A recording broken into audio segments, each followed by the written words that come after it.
Alright, let's see if this is working. That's enough of that. Shush. Shush. Go away. I have a Discord message. Is it important? Let's find out. Hayden, Human Boys, if you're busy, if you're not up for a game, I am streaming. Do I hear myself? Yup. How's it going, everybody? Hope you are ready for another exciting, wonderful, beautiful, excellent stream from a pretty average gross streamer. If you were not here the last time we did this, it's a bingo event. Pretty much playing bingo, but with community replays. If I can get a bingo, I can stop streaming, and it'll be a great time for me. If I never get one, then I'm stuck in this proverbial hell. So, yeah, should be fun. Should be good shit. I have not seen the replays ahead of time, so I have no idea if we will actually ever finish this. But, hopefully. So, time to take you over here. What up? It's me. I'm wearing a Skaven shirt. Love this shirt. Get in here. Boom. Good shirt. Miss Rat got it for me one Christmas. Alright, so what we're watching here is a bunch of dumb bullshit. 3 different things I wanted to show people. So I'm playing versus the AI. That is a weird bug for the breath attack that Son of the Mountain Grombrindle pointed out to me. If you didn't notice it because I was too busy talking, don't worry, there are 2 more in this battle. But the Frostworm doesn't have a breath attack like anything else. Oh, actually, this is some horseshit. Throg is hidden, and the AI are both like, huh, I wonder if we just walk straight at this forest if we find anything in here. That's weird. Wonder if there's anything in that forest. And they're just walking. There's a whole bunch of other forests on the map. So AI is a bunch of bullshit. And this is why, in my opinion, the Wood Elf and Beastmen campaigns aren't that fun, is because you can't actually you can't do ambush tactics very well. Because the AI will pretend not to see them, but position themselves in a way that they won't get fucked by an ambush. And I'm like, alright. So you can clearly just see Throg there. That made me sad. So, alright, watch this. So we can see that there's a bunch of sparkles. It's like one of the 2 effects for the breath attack is in the air. But the actual breath attack, like the fog portion of it, is along the ground. So the breath attack is very bugged. And I have heard from my various Discord admins, I think Bird mentioned it, Grombrindle may have mentioned it, but I know Bird did, that part of the breath attack, the part that was on the ground here, doesn't do any damage. It only does damage where it actually was going to connect. So that's pretty weird, pretty lame. And then the last thing I wanted to show you is a dumb ability, in my opinion. I have never been able to get Throg's bile spit to actually work correctly. And man, if it worked well at all, yay, it did 100 damage. If it worked well at all, he might be a good lord, but until that ability can hit like basic foot characters, it's just fucking worthless. Because it says it's like, oh, powerful explosion, strong versus single unit, good against armor, and it's okay. That's Sigvald, but just misses a bunch. So yeah, breath attack's bugged. Throg's spit sucks. AI can see you in a forest. That's all I wanted to show you with that one. Yeah. And with my OP hacker senses, that one I knew was coming because I made it myself for this video. And that would take us to a new bug is shown. I knew that one would be there because in bingo you usually get the center. So we'll put a big old smiley face there. Alright. But, yeah. The rest of this shit we're going to be looking for. I left everything on here that was on here from the bingo event 1 that didn't get shown. And I replaced anything that did get shown. So, our original bingo... I'll just do this. Our original bingo came in this line. So I replaced everything in that line. Among other things. Alright, chat. What's going on? What is going on out here? DM replays or send them to the server? Either way, though I do have a decent amount to get through tonight anyway. Alright. Graphical bug? Yeah. Yeah, William Crotus. I didn't announce it because I don't feel like telling people things. Wasn't there? There was one houseplant wanted me to watch. Odium Alfredino versus himself. I just have to check something really quick. I saved... A friend of mine wanted me to... Uh-oh. Uh-oh. There might be a bunch in the server I haven't saved. Huh. Hold on. While we're loading into the game. Replays for human. Recorded here. Shit! I don't have them all. Alright, so there's more if we run out. But we're not going to run out, so we'll be fine. Okay, what are we looking at? What's happening? It was Houseplant versus Alfredino, and I was told this was a good game. It looks like Empire... Okay, they're walking. I was like, we're in real time. Why is they moving so slowly? Houseplant versus Alfredino. I don't know which is which, so we'll just go Vampire Coast versus Empire. Looks like the Vampire Coast has 2 Sirens, a basic front line of deckhands, Count Noctilus on foot, a secondary line of bombers, 3 deck gunner units, and then 2 handguns in the very far back. Ooh, 3, and I'm hoping to see 4. 4 in the far back. Interesting that they're behind the deck gunners, and the deck gunners have longer range. Don't know what that's about. Miners with blasting charges aren't ranged. Fight me. You know they are. They are. For the Empire, we have Huntsmen, we have basic archers spammed. Otherwise, we have 8 state troops up front, including the Sigmar Sons I know I saw somewhere. There they are. In the back, we have a couple Empire Knights and Flagellant units. We have a Bright Wizard, and we have Volkmar, the Dank Memer. Pretty standard builds. I think this was in a serious tournament, so of course they're going to be quite standard. Archers are wrecking bombers, as people do against the Vampire Coast. Doesn't look like any of them will be able to get a volley off even. Banishment coming in as well. The Empire player, again, I don't know who it was. Empire player certainly taking out these infantry killing units to allow his front line to just prosper. Good play. Good play so far. But Volkmar the Grim is getting shot to absolute pieces by the 7 or 8 guns shooting at him, and Count Noctilus slamming his halberd into that bad boy. He is going to very quickly retreat, dodge, and juke. He's taking a Wraith Storm. He's taking more bullets still. Thankfully for him, he has the Grand Shield of Faith, magic resistance, and he's kind of a janky unit to hit, so he'll be okay. He'll be okay. Frontline fight going very poorly for the Vampire Coast, as it usually does in most matchups, honestly. Their zombies are not usually going to be winning any strength contests. Noctilus does back off. It looks like the gunfire has whittled away against Volkmar and is now just a pretty standard amount that he can out-regen and dodge. On the far side here, the Empire Knights have collided with some scurvy dogs, but they are losing that fight as gun support comes in for the coast. Frontline going very well for the Empire. Flanks, not as much. We can see over here there's a stall, and Sirens are fighting well against Empire Knights until a Flaming Sword of Rune comes in. That'll certainly change things around. Hazel's still having fun with her little peanut butter toy, so that is good.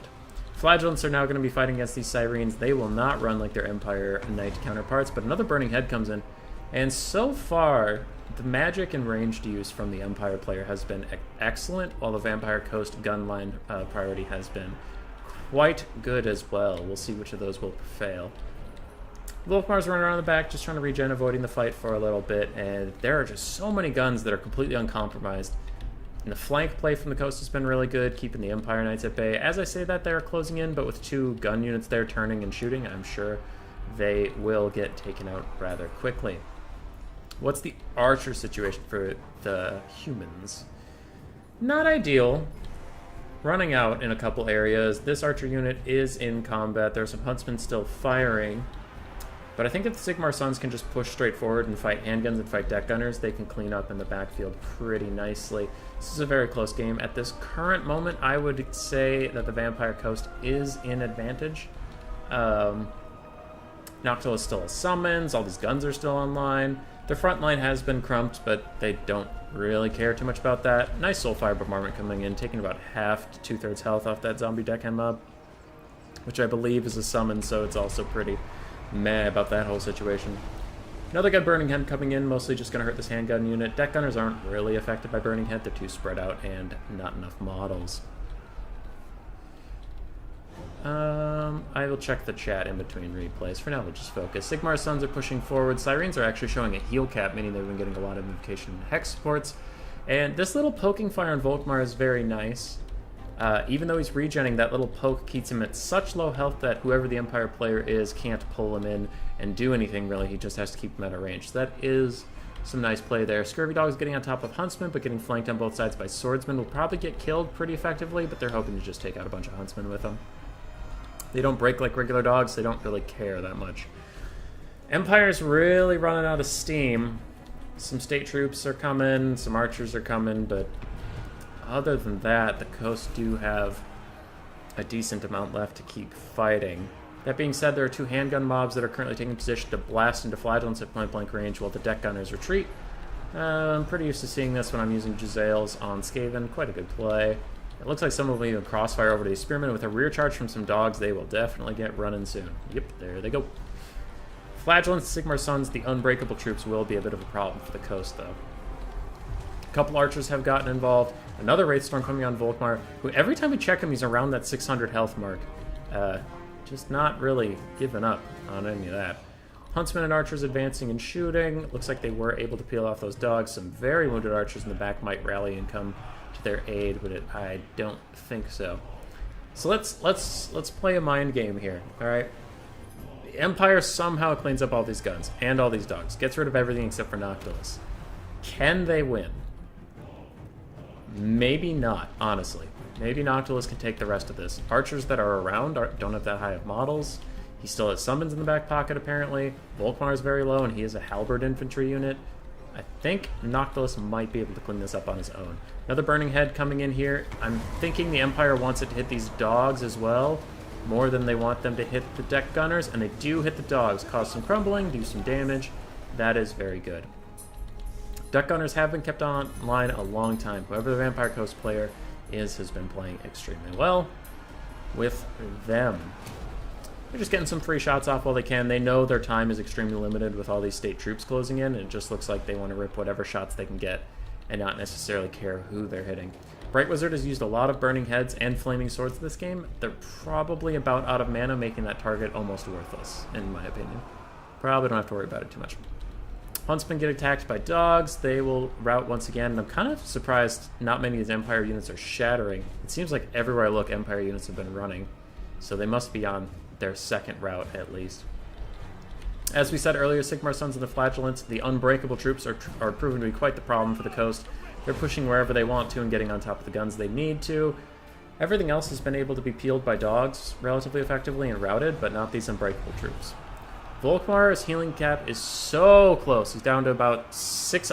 Again, that's 600 mark. He's always at 600 health when we look at him. Volkmar is sprinting into a summon and some deck gunners trying to take them out. As for gunfire, that pistol mob will eventually go away. Deck gunners are compromised over here and almost out of ammo anyway. Certainly very low, and it looks like that will be the end of the Vampire Coast's guns. It's pretty much going to be on Noctilus to carry this game at this point. There's one unit of dogs, but that zombie there is also a summon. And I swear every time I stream, I check and make sure my throat's clear, do my warm-ups and shit, and as soon as I start, I get a bunch of gunk. 1 sec. Alright, hopefully that's better. Noctilus versus the world! Let's go. If this is going to take a second, I have something for this. Media file. Don't break, Noctilus. Fuck you, dude. Just hang in there for a second. Alright. Boom. It's Noctilus. He's versus the whole world. Let's see if the Mad Lad Chad can do it. His leadership is really low, which is kind of a shame, considering he's actually very capable of bodying this whole group of people. One swordsman breaks. Do we see another? Do we see some spearmen breaking? For the unbreakable units, we have 22, 15, and 51. That will be a little difficult. Noctilus is fighting, still kind of breaking for some weird reason. I don't know why his leadership's so low. Hang on. No, stop it. Stop it. Faster and stronger enemies nearby. Bullshit. You're stronger than Volkmar. You're the greatest. Does he get an attack in? It doesn't look like it. Soulfire Bombardment coming in, just trying to clear out some of that chaff. Man, if Noctilus can hit him, that is heal capped. That is heal capped. What is that? Flaming Sword of Ruin? Flaming Sword of Ruin coming in, doing just a little bit of extra damage onto that summon. Noctilus is running around. Looks like he's trying to fight. God, there might be too many swordsmen for him. I didn't think that was a thing for Noctilus. Can he do it? His leadership's finally coming back, which you love to see. His zombies have immediately disintegrated, which is not ideal for the Noctilus man. Can he hit that Volkmar? Doesn't look like it. Volkmar is just kind of staying slightly out of range. This is one of those times where I think maybe Volkmar is trying to bait him, and he should just focus on clearing out all this chaff. Hit things he can hit. Don't worry too much about Volkmar until he actually commits to a fight. Because if you try to path onto him through all these guys, there will be times where you just start walking into people and like not really getting anywhere and taking free hits. So it's tough.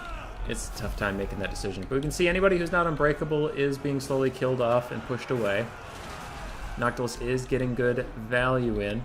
Popping another arcane conduit. Tiago is telling me to play some quick battles, let you snipe. Maybe if we get through all the replays. Other than that, there's too many replays. Too many. I'm in a backlog. Everybody wants me to do stuff. Noctilus fighting. Fighting. His heal cap's within sight. Volkmar the Grimm's cycle charging in. Doesn't look like Noctilus was able to get a hit. And it looks like the Bright Wizard. Or Volkmar. Who knows? Volkmar kind of 360 hits whatever he wants to. Oh, there was one hit on him apparently. Because he's at 300 health now. Which he wasn't before. And army losses is going to kick in. That's a shame. That is a shame.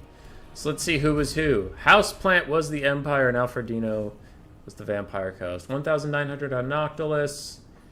170. So a lot of the deckhands did fine. Sirens did okay. Flaming Sword of Ruin is very common against them, though. Hey! 0 value unit. Alright, that'll be important in a second. 2 of the bombers got literally 0 value. Handguns did well. Deck gunners did well. And dogs did well, considering. Volkmar got 1,200 value. Pretty low for him, but he did get shot a bunch at the start. Bright Wizard got 1,400. Very good for a mage. Empire Frontline did very nicely, especially the Unbreakable units. Wow. Especially the Unbreakable units. Archers did okay.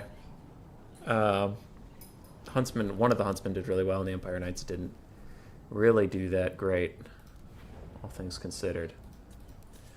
So we will delete that. And then we'll get rid of the little Noctilus carrying the world there.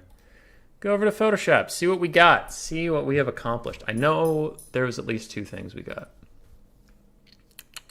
Our unit gets 0 value. We got that. Let's put it in yellow. Oh, that's a terrible yellow, dude. Fuck that yellow. We'll put it in green. Lord reaches healing cap. Human Boys mods getting a fight in the chat. A game goes over 15 minutes. Fuck! I remember the last bingo stream. I forgot to do that too. Sad. Double Dragon, Hellblaster, Organ Gun. Nothing else here. Nothing else here. And this one caused some confusion before, just a Lord left at the end. I don't mean just Noctilus, I mean like, if it was Noctilus versus Volkmar, nothing else on the map, and then one of them died, and it's like, alright, at the end screen there's literally just Volkmar, but in that case there was a bunch of Empire troops. So, it's totally fine. It's totally fine. What's up, YouTube world? I think they're ranged. Volkmar didn't deserve to survive that. That's true. Dang, I had a nice game I could have sent, but you didn't save it. Loopy! Save literally all your games. Come on. Alright, let's do one of the older ones that I skipped last time.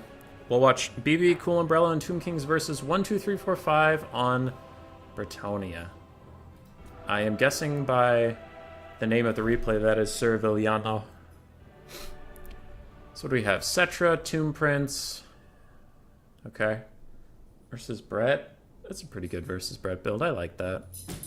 I like that too. Hammond, greetings. You was live. Thank you. I am Ziz live. Okay, we have a puppy behind us. Hello, puppy.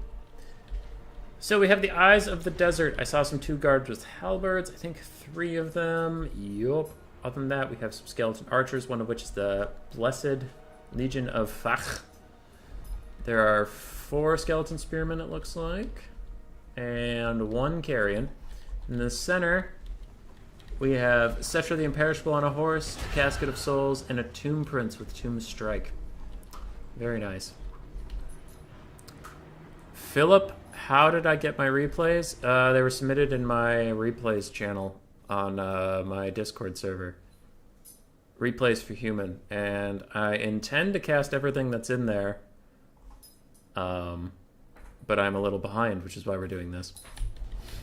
Okay, for the Bretonnian player, we have peasant mobs across the front line, secondary line of battle pilgrims, including the holy wardens of La Macentelle. And we have some peasant bowmen with pox arrows, fire arrows, and basic peasant bowmen. I think I saw 4 Knights of the Realm in the load-in. Looks like it. We have King Lewin in the sky, and a Heavens Caster with Renan's Thunderbolt, Harmonic Convergence, and Windblast. Windblast is very good against Tomb King units. Low armor. Will that Thunderbolt actually hit? I wonder. Ow! That hurt a lot! Okay. Okay, we're all learning shit today. That hurts them a lot. Got it. Got it. Okay. Somebody asked for a link. Copy. Paste. There, have that. Let that sate your bloodlust. Alright, Casket of Souls is still firing. That casket's going to have to watch out for any more Thunderbolts like that. It gets a nice shot onto the Knights of the Realm. I wonder if it should be shooting the Peasant Bowmen, because the Peasant Bowmen will be doing a lot to the Tomb Kings, especially with all these Halberd units running around. Maybe don't have to worry about the Knights as much if you have a whole bunch of Halberds to take care of them. But the Tomb King's lines are already getting compromised. Some Skeleton Archers will have to pull away already. Peasant mobs are running around, and while they don't kill many things, Battle Pilgrims sure can. Some Tomb Guard in the back are kind of waiting for the Cav to come in, but I wonder if the Bretonnian Infantry might just pop through wherever they want. Carrion do get on top of the Peasant Bowmen, and we'll push them off. Peasant Bowmen are very, very cowardly, and these units do cause fear, which further... Owie! Oh, God. Oh, that's not... Oof. Ow. Ow. Alright, second Thunderbolt comes in. Almost kills that Casket of Souls. I wouldn't hate for Lewin to come in here and just dive bomb on top of it, but it looks like he has another objective. He is behind the Eyes of the Desert. Now, they are anti-large, but I think if the Knights of the Realm get right on top of him and Lewin charges from the rear, I think that'll be a great play, and they will die quite quickly. It looks like some Knights just get accidentally trapped up, and they didn't mean to fight him, but you can see that I was partially correct in that they are taking so much damage. Casket of Souls is now crumbling with not a lot of health left, and it's down to negative 37 leadership. It will very soon disintegrate, and that will be a big loss for the Tomb King. Sepulchral Stalkers also getting messed up is quite bad for them. Now, Cetra and his Tomb Prince are here, and they are ready to party. Carrion are chasing off 2 Peasant Bowmen, and Peasant Mob units around the map are just running away. Filthy cowards! Leaving their lords to die. One Bretonnian Knight unit got pretty messed up, another one escaped largely unhindered. There are 2 way in the back that kind of need to come up here and get involved in all the action. It looks like they've been briefly forgotten. Tomb Guard with Halberds are being easily avoided. Running around them is largely fine for the Bretonnians, and the Casket of Souls has finished disintegrating. Good for it. King Lewin is sitting in the back just a little bit out of range with those archers. They'll get a couple hits in, but not amazing value. At this point, I think Bretonia's kind of favored in this game. If they bring in those 2 Knight units that have been largely forgotten, they can take out some archers, take out some Sepulchral Stalkers, just largely control the map, in my opinion. Ushapi summon coming on top of the Damsel of Heavens. She will need to dodge that if she's not doesn't want to take a lot of damage, but it doesn't look like they know that that's happening at the moment. Carrion have been used very nicely to just rout off a bunch of Peasant Bowmen all game. That's pretty funny. My face cam has a small delay, you think? Oh, that's annoying. Okay. Well, shit. Sometimes it does, sometimes it doesn't. And the Damsel of Heavens does get caught up in all of Ushabti. It looks like she didn't get force pathed away, and she will get karate chopped immediately to death. Lewin's charging some Sepulchral Stalkers, trying to take them out as their ranged pressure is really one of the only things he worries about when he's in the sky. And how are those extra Knights doing? The extra Knights of the Realm are still not engaged. They do have to get engaged. Come on, guys. One Tomb Guard Halberd unit is pretty much gone, though, and that is good news for Bretonnia. King Lewin is now trapped up a little bit in these Sepulchral Stalkers, and he will get rear charged by a Tomb Prince and Cetra, and the Ushabti summon that is soon to go away. And he's probably going to die. He's looking pretty dead. That's a dead boy. Alright, we'll see if he lives. Knights of the Realm are now coming to get involved. Might be a little bit late. I wouldn't be surprised if Lewin shattered. And without him or the Damsel, Bretonnia might be in real trouble here. Because without Lewin, they don't have very much that can kill Cetra or the Tomb Prince. But even if his yeah, he shattered. Doesn't matter. But his regen would be screwed anyway because he retreated once. And his specific regen deactivates if he ever breaks. It's fine now again. I don't know what causes it. I'm sorry. The Phoenix King. Knights of the Realm running away. Archers are just shooting into some Tomb Guards with halberds. But I think that this might be the beginning of the end. Bretonnia doesn't really have anything that can take out Cetra or all these halberds. Yeah. Carrion play has been super good to keep the archers out of it, and with that, Knights of the Realm are just going to slowly get whittled to death. I think we will see. Archers getting compromised, which is good, but Cetra's going to fight alongside some Tomb Guard with halberds, so is the Prince, and we can see everything's just going to very slowly die. Cetra is taking a good amount of damage from those archers. Can they maybe kill him? I doubt it. I have a pretty strong doubt. Everything's breaking around here, and Carrion are going to get right on top of those Pox arrows. And there's pretty much just one Knight of the Realm unit running around here. So, I think that is GG. Yeah. Well played. Lewin and the Damsel both getting caught at several times is pretty rough for Sir Valiano. Otherwise, this was going pretty well for Bretonnia. Knights of the Realm doing okay. Largely paying for themselves. Battle Pilgrims trading up, which was quite good. And the Heavens Caster got a lot of damage value. Cetra and his Tomb Prince, on the other hand, also did quite well. Tomb Guard with halberds did okay. They got slowly whittled by archers over time. One unit of skeleton archers got almost 1,200 value. Sepulchral Stalkers did great.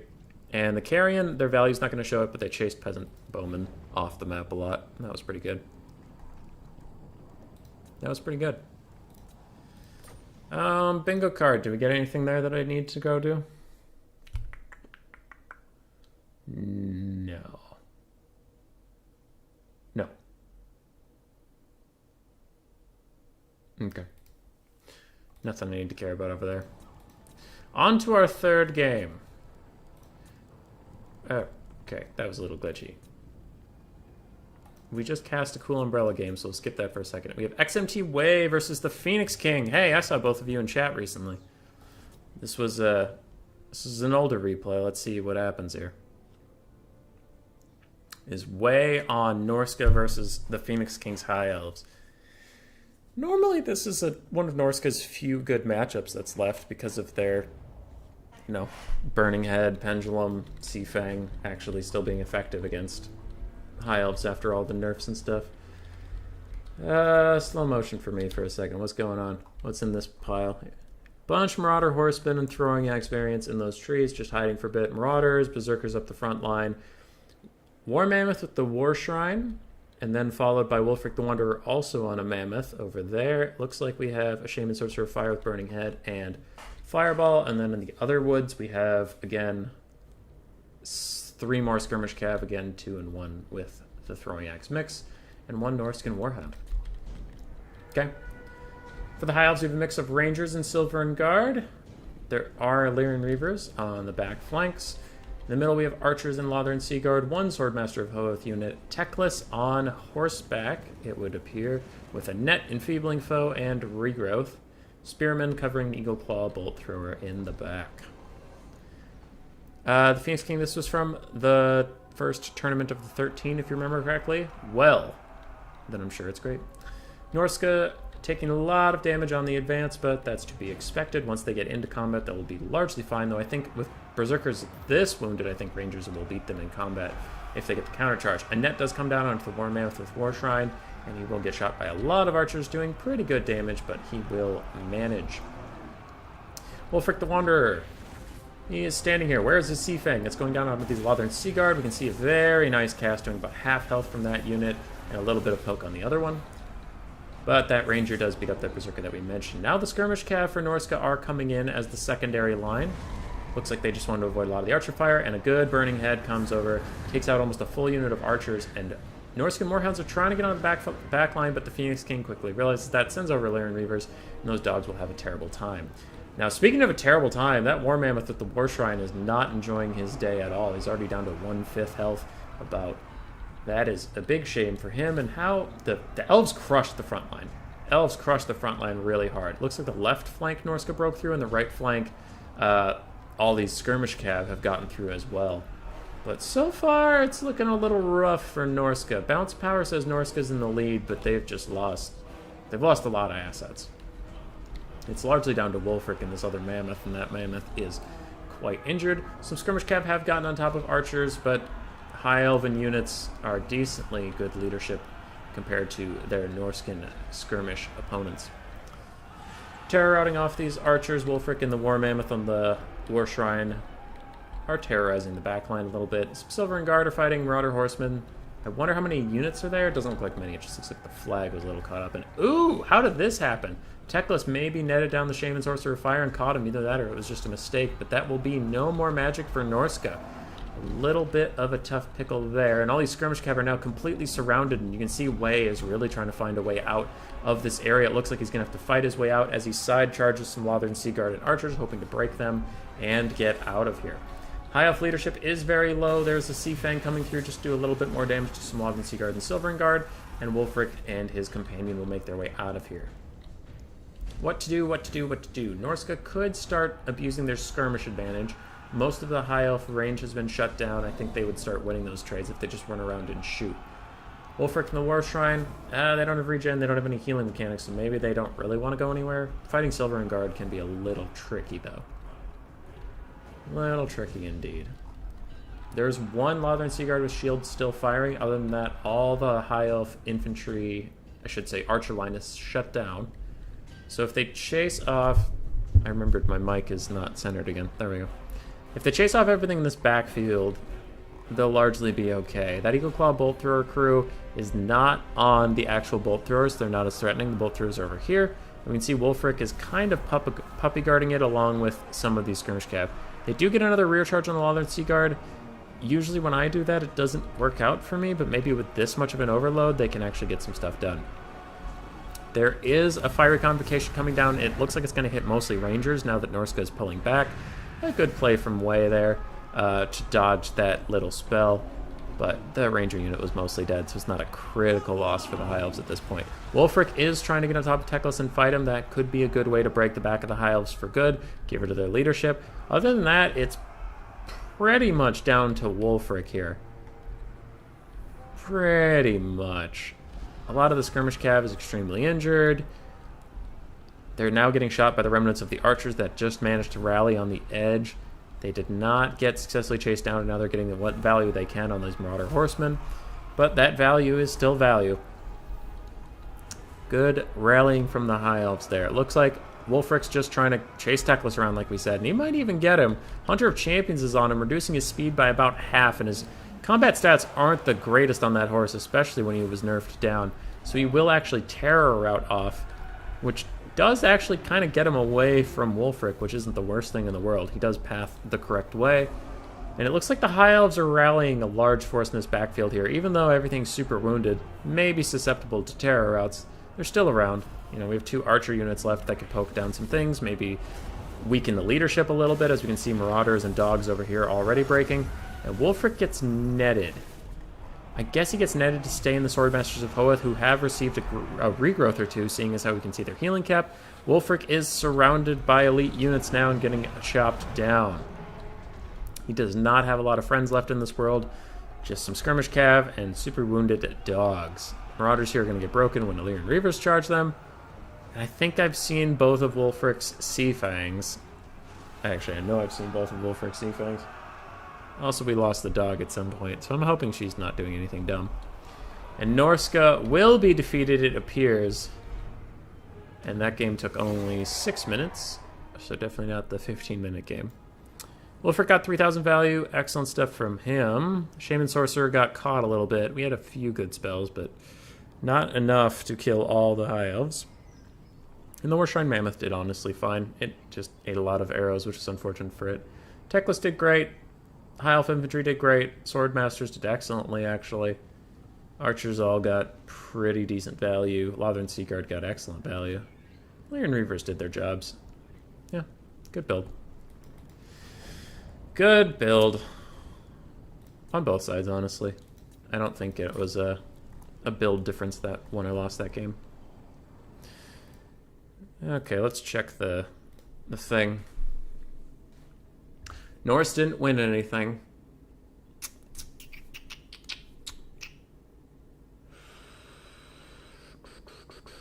Nope, we got nothing. We got nothing, chat. We will push on. We have Greenskins versus Tomb Kings from F&G and Ariete 21. Oh lord, F&G, what is this?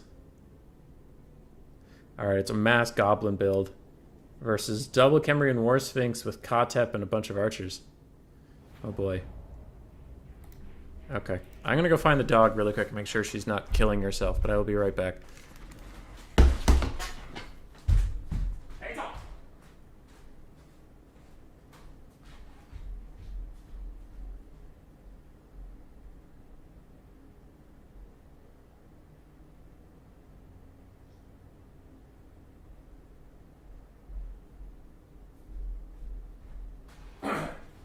She's fine. She's fine. She's taking a nap with the cat. It's fine. Woo! We're back. Alright, what the hell are we looking at? It looks like mass greenskin vanguard all behind this poor Tomb King's army is what it would appear. Interesting.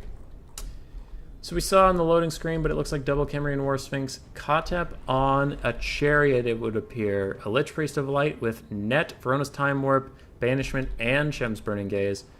Chosen of the Gods and another Shopti Greatbow. Other than that, infantry and some skeletons. Skarsnik, nope, Night Goblin War Boss on a little Squig Pig.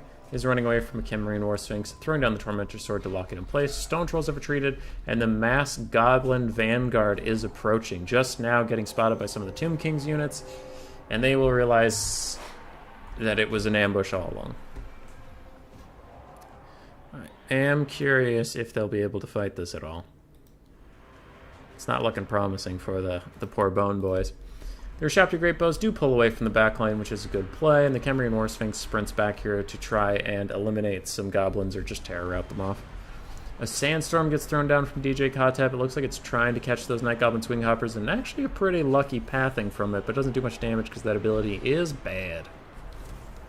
The Shopti Greatbow have secured a spot to stand and fight, and they will now start turning and shooting on the goblins, and some of the goblins are not having a great time of it. A couple of them are actually considering breaking. King Nikesh's Scorpion Legion is fighting to 8 peak loonies, and the Battle of the Two Chaff RORs has begun. Skeleton Archers are firing into more goblins, but yeah, it's looking like there's not a lot of stopping power from the Tomb Kings. It's just going to rely on routing them due to their poor leadership. You can see over here, Nasty Skulkers with almost full health or terror routing. You'll love to see it. Some Night Goblin Squig Hoppers have been left up in the corner over there. They will certainly need to be called into this fight. But there are a lot of different moving pieces for this Greenskin army, so it's pretty easy to see why something might get forgotten. Squig Hoppers have hit some of the Ushopti Greatbows, and they are very caught up at the moment. Stone Trolls are even jumping in, and ooh, like that, some of the Tomb King's archers are going to be put out of commission. Not ideal. There is an Ushopti summon here that will rout off those Night Goblin Squig Hoppers very quickly, but they've done the damage they need to do. Other archers are also shut down. It's looking pretty rough for the Tomb Kings. Stone Trolls are surrounding this poor Kemrian War Sphinx along with the Night Goblin War Boss, beating the absolute shit out of it. As mentioned over here, these Squig Hoppers are going to get running, but they did a lot of damage. We have the Rusty Arrows up there, shooting at the Kemrian War Sphinx. I believe they have Armor Sundering. Yes, they have Armor Sundering missiles, so they'll do a lot of damage. Ooh, and a Fermented Fungi just as that Kemrian War Sphinx was about to break out. It will get drawn back in with reduced stats. Skullstorm is spinning around, killing a whole bunch of stuff. I wonder what this Night Goblin Shaman is going to do. It looks like it's Itchy Nuisance and Sneaky Stabbing. I wonder if those have been cast. Don't really know. The Warlords boys are fighting. Ooh, a nice Fanatics cast down this line. Doing some good damage to some Skeleton Warriors, getting into the Ushaptis a bit, doing some more damage there. Night Goblin Squig Hoppers are back on the offensive. And Stone Trolls are terrified. Overall, the Greenskins are doing really great, though. Nasty Skulkers have surrounded the Lich Priest of Light. Both the Khemrian War Sphinxes are a little tied down and low, getting shot by arrows moonwalking along with DJ Kotep. That was weird to see. And this is the Balance of Power with an extra Ushapti summon out there that will go away quite soon. Once we see that go away, I am quite sure the Balance of Power will reflect that. Night Goblin Warbass gets an excellent charge onto DJ Kotep. Kind of surprising he's such a fierce little melee combatant. Not as fierce as a Khemrian War Sphinx, though, and that thing has given him the business. Another one charges in just to try and get another attack. And the Night Goblin War Boss is going to get shanked out pretty quickly here.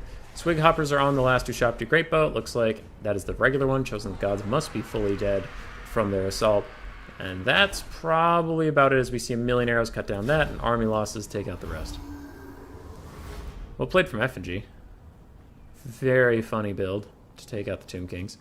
I don't believe in nasty skulkers. I never have. I just don't. I don't know. I have a hard time getting them to be useful. Squig Hoppers did fine. Looks like that one was never needed. Kotep struggled a little bit. The Chaff all died a horrific death. Archers died a horrific death. Everything died a horrific death. The two cats almost did something. Quick check on the Photoshop. Did we get anything? Nope. Nope. Nope. Nope. Nope. Nope. Nope. Nope. Nope. Greenskins don't take 6 skirmish. Alright, we got one thing. Yeah, thanks F&G. Greenskins, and I would switch the color, but we do want it to be green. Greenskins don't take 6 skirmish. Check mark. Boom. Hell yeah. F&G of the Git, yeah. I like that. Okay. Cool. Cool. Oops. Alright, I guess we're doing death to campers. We have Hank Cyrus versus Master Corner Camp. And this already looks really disgusting. This already looks terrible. Okay, so the Dowie have made a corner camping build. Hey, we have less than 300 models. I mean, less than 400 models. Yay! Anyway. Front line of Iron Breakers. Secondary line of Iron Drakes. Tertiary line of Iron Drake's Trollhammer Torpedoes, 2 cannons, and Thorgrim Grudgebearer with his leadership buffs. Alright, that's pretty gross. For the Chaos Army, we have Marauder Horse Masters, Marauder Horse Men, and duplicated? Yep, duplicate on each side, so 4 and 2. Double Exalted Hero, Sartorial the Ever Chicken with Searing Doom and Final Trans. We have the Mirror Guard, Chaos Marauders with great weapons, some Forsaken, a Chaos Chariot or 2, more Forsaken. This might take a little bit. I'm going to fast forward the walking stage as Cyrus will advance, because someone has to. Ever Chicken's going to take a bunch of damage. The dwarves have taken their position in the corner, the exact corner. The honorable, trustworthy dwarves. Not like Sneaky Skaven at all. And it looks like a very nice play from Cyrus here. Gets 1 horseman unit behind the Trollhammer Torpedoes. And they do manage to box them in. Maybe can break them off the map. It's looking like it's a little unlikely at the moment, but maybe they can. There are some supportive units coming out to save them. Though I wonder if the blasting charges are thrown, if it'll do enough friendly fire to just outright break them.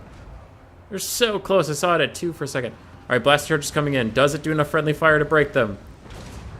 Yes, it does! Hey! The corner camping dwarves betray their own. Alright, they'll go straight off the map. That's a worthwhile trade. I think it was 1 Marauder Horseman unit. Yeah, 1 Marauder Horseman unit for a Trollhammer Torpedo. That's a great trade. We do have a Final Transmutation upgraded coming in on these Iron Breakers. That'll do some good damage, but it looks like Sartorial's taking a bit in return, mostly from these cannons that have advanced all the way up here just to be able to see what's going on. But again, things are going okay for Chaos. Now we hit the little fast forward button. Wee! Wee wee! Whoop! Dope, dope, dope, dope, dope, dope, dope, dope. Dope, dope, dope, dope, dope. Hit the fast forward button. Dope, dope, dope. Trying to dodge the cannons. Bump, dope, dope. Drops troll hammers too. Bump, dope, dope, dope. Dodge more things. Boom! Alright, we've seen this play before. It looks like Cyrus is going for the same thing again. Using Marauder Horse Masters this time and Marauder Horsemen. Just trying to surround the troll hammers and get a nice charge on them. Marauder Horse Masters do have better stats, so maybe they can rout them off. Yes, they can. Good for you. There are some Flame Drakes coming out. Trying to trade, and ooh, getting a nice volley there onto some Marauder Horsemen. Very nice, and they might even rout from just one volley. That is intense. Horsemasters and Horsemen are still trying to chase off these guys, and they now successfully do. They're trying to dodge flames, but they're so close to the edge of the map that if they actually rout at all, they will run straight off, I think. No, they're running away from the Dowie, so they're not running off the map just yet. So some pretty even trades on that one. One Trollhammer's gone, but a lot of damage? No, that's not even. That's still a win for the Chaos Boys. Oh, that's sad. Those Horsemasters did rout all the way off. What cowards. What cowards and traitors. More skirmishing is going on. Good for you. Master Corner Camper has slightly left the corner. Cannons are running low on ammo, which can be a little concerning for the Dowie. We'll see how that's going to go for him. Some fire is coming down onto these Forsaken, doing decent damage, but not a lot. I don't know if they have the stopping power to kill all this. Chaos is going to get involved a little bit. We do get another Final Trans coming in, doing a lot of damage onto these Iron Breakers. And Zarthoria's going to jump on top of the cannon crews that still have ammo and are walking very slowly somewhere. I'm wondering what they're trying to shoot at the moment. But Cyrus will get a good surround, gets rid of both the Flame Drakes. It looks like it's down to just Iron Drakes at this point. Iron Breakers. And they will slowly get whittled away. Thorgrim Grudgebearer is getting murdered by Zarthoriel and Double Exalted Hero, and the game will end. Boom! Zarthoriel gets 2,500-ish value. Exalted Heroes didn't do much, but they just dodged stuff for a while. Infantry didn't do much, just dodged stuff for a while. And Marauder Horsemen and Horsemasters did their job. Do we even care?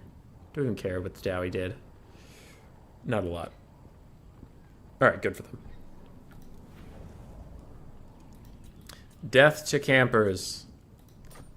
That's a good replay right there. Photoshop. I know we got one of them. We got army of 400 models or less.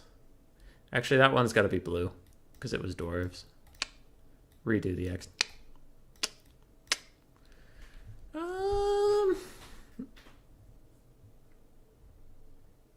Oh, we didn't get an organ gun? Out of Master Corner Camper? Dude, Master Corner Camper. What the hell, dude? Come on. Yeah, we didn't get anything else there.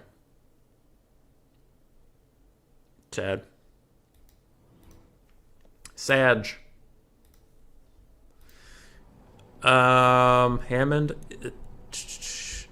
Was that a player? All I need to do is leave game and pretend they don't exist. Yeah, that's fair. Alright. Quasimodo on the Empire versus Cool Umbrella on Norska, and it is labeled good one, so I'm guessing it's pretty good. I'm going to hope Norska wins because I want Norska to win is on my Photoshop sheet, so we're going to do that. Alright. Let's dance. Oh, it's Altar of Ultimate Darkness. Perfect. It's an excellent map. So we have Marauder Horsemasters, Horsemen, Horsemen, Horsemen, so 3 and 1. I don't see any other skirmish calves, so it looks like it's only 4 for now. We have Famir Warriors with great weapons, 2 of them, Marauder Berserkers along the back line. In the center, we have Marauders, Marauders, Marauders, Marauders, Marauders.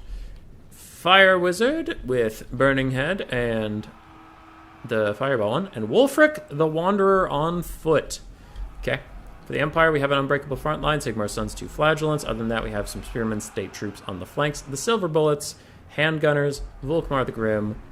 I thought I saw a wizard in there, but I guess not. Halberdiers in the back line with another Bright Wizard, Burning Head, and Fireball. Very popular, apparently. And Knights of the Blazing Sun, 3 of them along the back. Good stuff. Empire infantry quality is not good, and there's not a lot of it, but there are a good number of elite cav. that will have to do some heavy lifting. Now, there are no skin wolves that I'm sure that these Knights of the Blazing Sun would have loved to see, but they'll have to get their value elsewhere. They do get a nice charge onto some Berserkers. Berserkers are not very good against heavily armored cavalry, and they will take a lot of damage on that charge. Other than that, the Knights of Blazing Sun are breaking off some Marauders. So far, they've been used to good effect. Their right flank is going well for the Empire, but the center immediately collapsed for them. And now Volkmar is surrounded by Familiar Warriors with great weapons and Wulfric the Wanderer. Wulfric's doing great damage here. The Familiar Warriors do magic damage, which isn't great against Volkmar, who has magic resist, but it's still something. Ooh, a burning head from... I don't know what side meant to cast that, but it did come over here and wreck one of the handgunners, so I'd like to assume it was Norska that did that. Left flank for the Empire is holding. Right flank is doing very well. Again, the center went terribly for them. Volkmar is trading about even, considering he's in a 3v1, but he doesn't have as much health as the other three combatants in this, so he will need to get out of here soon, though he does have healing and no one else does. Sigmar's sons are supporting him along with some spearmen who are running in just now, and it looks like the silver bullet handgunners are trying to fire but are obstructed, either by this fight directly in front of them. If they're trying to shoot at Wulfric, they can't see shit. They can maybe shoot the Familiar Warriors with great weapons, but it doesn't look like they're going to at the moment. Wulfric is still fighting against Volkmar, and Volkmar is kind of kicking the shit out of him, considering that he was fighting Familiar great weapons for a while too. And Volkmar is going to run away now. I don't know if Wulfric can catch up to him. On the far side, again, it went well for the Empire. There's some skirmish calves still pushing in. You can see all the Norscan infantry over there are extremely wounded. Flagellants and spearmen do manage to slow down Wulfric the Wanderer, and they will let Volkmar get away. He can just run around and regen to his heart's content. Norska is ahead on the balance of power. I guess I agree, but I disagree with that in the game state. I mean, 4 skirmish cav is kind of all they have left. These Famir are currently surrounded. One's breaking, one's at about half health and is currently getting attacked by halberdiers, spearmen, Knights of the Blazing Sun. Wulfric's very injured and he doesn't have regen while Volkmar does, but ooh, that burning head! Alright, the silver bullets do manage to dodge it. It looks like Quasimodo was on top of his game there. Wulfric does get Hunter of Champions, bringing him down to 28 speed, and Wulfric has 35. If he can get his charge animation, that'll speed him up even a little bit more. Maybe he can catch him, but Volkmar starts to speed away, and he will not be able to catch him. Ooh, a Sea Fang coming in, doing a lot of damage to silver bullets. And these Marauder Horsemen are trying to get a rear charge, but it looks like they got caught up on the Bright Wizard. Knights of the Blazing Sun will catch Wulfric the Wanderer. And can Norska pull it back? I mean, they're ahead on the balance of power. It's just... I guess they're winning this little fight now. All these Berserkers are piling in and actually taking out a bunch of the Empire troops. The Famir, one unit of them broke. The other unit didn't. Wulfric is getting chased off. Volkmar is still rolling dirty, but everywhere else, it looks like Norska is pulling their shit together and slowly rallying into this game. Can they do it? Can they finish off Volkmar? All the guns are shut down. That is certainly a huge win for them. And the Cav, the Blazing Suns, it feels like they've done good work, but there's just too many Norskins for them. Quite possibly. It looks like a fireball's coming in. Trying to hit these Famir. Double cast due to the whole stagger bug. Still hit that poor Famir twice in the face, killing him. The Norska probably have this, right? Right? If Volkmar doesn't do some dumb bullshit. Probably. We'll see. He does try to nuke down some Marauder Horse Masters with the Soulfire Bombardment. He does do good work of that. Over here, Berserkers are getting attacked by Knights of the Blazing Sun and Spearmen. They're actually trading pretty well, considering how low they are. More horsemen are going up to deal with Volkmar. It looks like they're all just going to sit around him and throw missiles. My voice stopped working, which is really nice. I have the throaty allure of a man who's been smoking for 50 years. And that's just going to be what it is. Apparently, that's the life we're living now. Wulfric got hit again. Another double cast from the Fire Wizard up there. And Wulfric is running. It doesn't look like the Knights of Blazing Sun will be rallied to chase him down permanently. The balance of power kind of came back a little bit towards the middle there. Just a little bit. Instead of fireballs, if there are burning heads, that they could be quite useful in the late game. Some Berserkers will rampage and then break, as is their birthright. It looks like Wulfric's getting shot by the silver bullets on the top, and he will shatter. No lord for you, Norska. And their leadership is starting to waver a little bit without him. Knights of the Blazing Sun are running uphill, charging into Marauders and Famir Warriors with great weapons. Mirrors of great weapons will do excellent work against these knights. You can see they're already breaking. Their health is getting chopped down. That was certainly a little bit of a mistake and otherwise a very good cav game from the Empire thus far. Banishment comes down, takes out a lot of infantry. Very nice. Volkmar's going to charge into more Marauders. Maybe pop Soul Fire Bombardment. It's off cooldown. Don't know. I don't know if that one's off cooldown. His healing cap is very well within sight. But the Marauder Horsemen and Horse Masters are running out of ammunition to really punish him.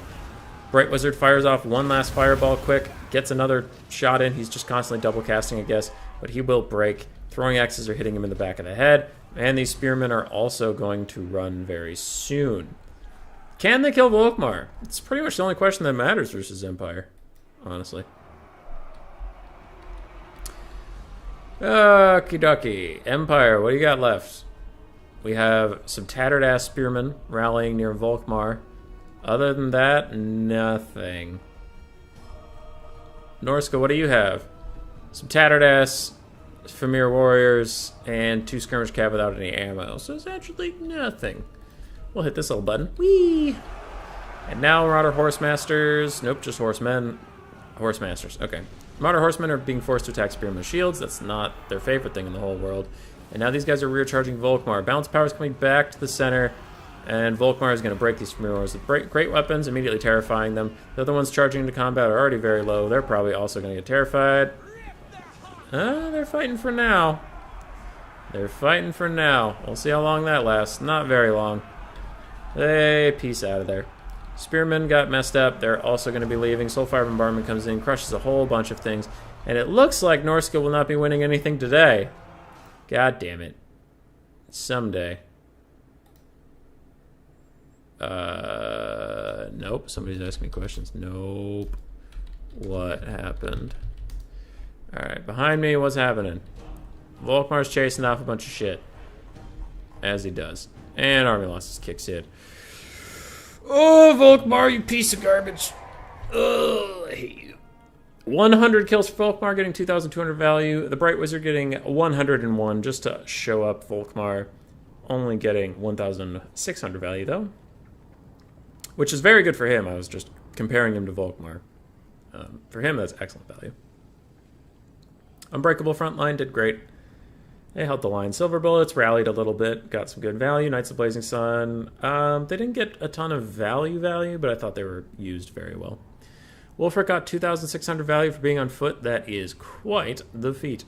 Shaman Sorcerer didn't get as much value as its Empire counterpart. Berserkers did fine. Skirmish Cav did excellently, and the Famir Wars, great weapons, mixed. Mixed there. So, Norska did not win. I hate to say it.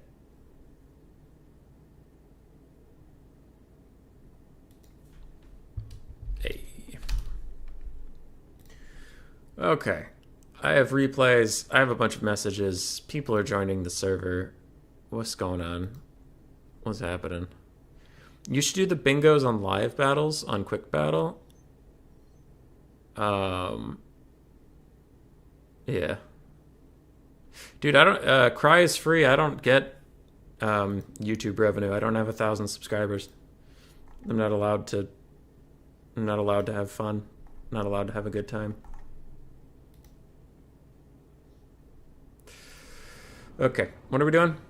Any Photoshop stuff? Sorry, I got caught up on Discord. Skaven, nope. Actually, he had Spearman. Fuck, dude. Fuck. Yeah, he had Spearman. Cat appears on stream. Lord dies in the first 2 minutes. Luminarch. Nope. Poop. Okay. Alright. Oof skill kill. XMT Ronin versus EC Malverde. Alright. I'm ready. Take me in there. So for Malverde, we have the Beastmen with 2 casters. It looks like Beasts and Wilds. I wonder if he has Traderkin and Flock of Doom. We have Torx Brass Bull, a bunch of Ungors mixed between Spears and Basic Herds. We have 2 Centigores, one with the Basic, one with the Great Weapons ROR. And we have Beasts with Flock of Doom. We have Wilds with Traderkin. Called it before we even got in the game. Tuskor Chariots on the front line. Other than that, we have 2 Feral Manticores, 4 Harpies, and... Ow, that Tuskor just got fucked up. Alright, he's already lost a model. For the Wood Elves of this other guy that I didn't really check his name. Whoopsies. Sisters of Twilight, 3 Deepwood Scouts. Looks like 1-way Stalker. Wild Riders with shields. Flock of Doom upgraded Articast. Interesting. We have a bunch of Dryads, some Glade Riders with spears, and more Wild Riders with shields, and a Spellsinger of Life. So very mixed Wood Elf army, but pretty. Kite and Dryad reliant. The Harpies and the Manticores are going to be all over this one flying unit, apparently just trying to fuck them up without any support nearby. Other than that, the Tuskor Chariot is already down to 1 model left, pretty much dead, and both the casters will have to move up soon. Traderkins will be quite good against all these infantry. Dryads have physical resistance, not magic resistance, so that'll be pretty good. Human Boy, why is 6 afraid of 7? Because 7, 8, 9. Deepwood Scouts slam into the back line. Centaurs slam into the Deepwood Scouts, which are in the back line. It looks like all these Harpies are getting routed off of the Sisters of Twilight. Deepwood Scouts were firing back up in there to help her, apparently. I thought I saw an Earthblood come down, but I'm having trouble seeing what units it even affected, if that wasn't Earthblood at all. Some Harpies are still fighting. Double Feral Manticores chasing the Sisters of Twilight around. And if they can kill her in 20 seconds, that'll be something on the bingo card. Otherwise, we're still going for quite a while. Another Earthblood coming in. Double Feral Manticore on top of her. We have 7 seconds. If you lads can kill her in 5, 4, 3, 2, 1. That's not happening. Alright, so we didn't get that thing. The Traderkins and Flock of Dooms have been punishing the front line of the Wood Elves pretty heavily. Beastmen are largely chopping through this effectively. There's 1 unit of Dryads that's doing okay, and that far flank is doing okay, but the Deepwood Scouts, we can see, have been really, really punished. I think there's 1 unit that's fully dead, 1 unit that's super close to dead, and then a full health unit that's currently getting attacked by Harpies. For the Wood Elves, the Cav has been doing its best. We have some decent kill counts on them, but they are very injured. And Torix the Brass Bull is just going apeshit on everything that exists. 1 of the Feral Manticores is still chasing around the Sisters of Twilight. I wonder what happened to the other one. Harpies are rear-charging them, but they're actually kind of kicking that Manticore's ass in combat. Rampage down into the melee fight. Okay. I wonder, will they get their weird little regrowth thing off? We will see. Torix is fighting a bunch of Dryads. He does do fire damage, so he is quite suited for that sort of thing. And we have another Flock of Doom coming down onto the Sisters, just trying to do a bit of poke damage, it looks like. Feral Manticore gets a hit on their back, and they are now starting to channel their regrowth. They can get it very soon, and I don't think the Manticore will be able to catch them before they get it. Torix is slapping around the front, the back line. Everything's routing and running away, and that regrowth has got to be coming. I thought I saw the animation for it. There's the animation again? I don't know. If they get healed up enough, I think they all of a sudden don't get it, and it looks like they are not going to rout. They are now going to get in the sky, and there's no way that shit ain't triggering this time. No way. They have this little halo. They're doing everything okay. Double for Manticore are chasing them around. Waystalker's trying to shoot them in the back. Another Rampage comes in. There are a couple units of Dryads left. This Life Wizard's trying to rally Sisters of Twilight. Do they even have their healing thing? It's taking so long to go off. There it... It didn't do anything! Wait, what? It didn't do anything! What the fuck? Why did it... What? That was dumb. That's some of the dumbest shit I've ever seen. Somebody get Jay Phoenix. Jay! Jay! Sisters are broke. I'm casting it right now. I gotta tell him. Okay. I had to message Jay about that. So Sisters are trying to kite away from a Feral Manticore, and they're doing a decent job of it. What's Torix the Brass Bull doing? Fighting off some Glade Riders. I don't think there's anything left on the map that can really take out Torix, in all honesty. The Double Feral Manticore are going to chase the Sisters around forever. They're going to use all their ammo either shooting these Manticores, and if they use all their ammos without hitting Torix, he's just going to be totally invincible. He gets a great shot on the Waystalker, one of the other units I was going to mention that could maybe deal with him. And it looks like Some more Harpies are getting down onto these Deepwood Scouts. So it's just everything that's able to take out Toryx the Brass Bull is slowly getting taken away. Sisters are super low, but still fighting. And yeah, Bug Hammer. That was so weird. It took so long for that to go off, and then it just poofed into nothing.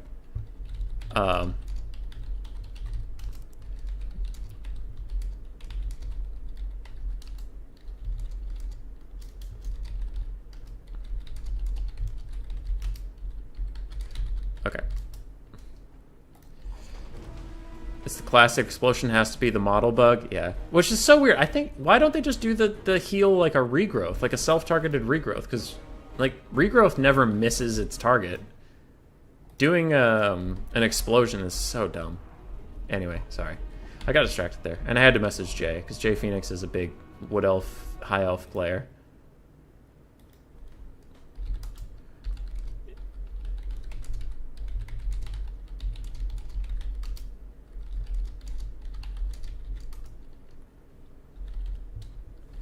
Okay.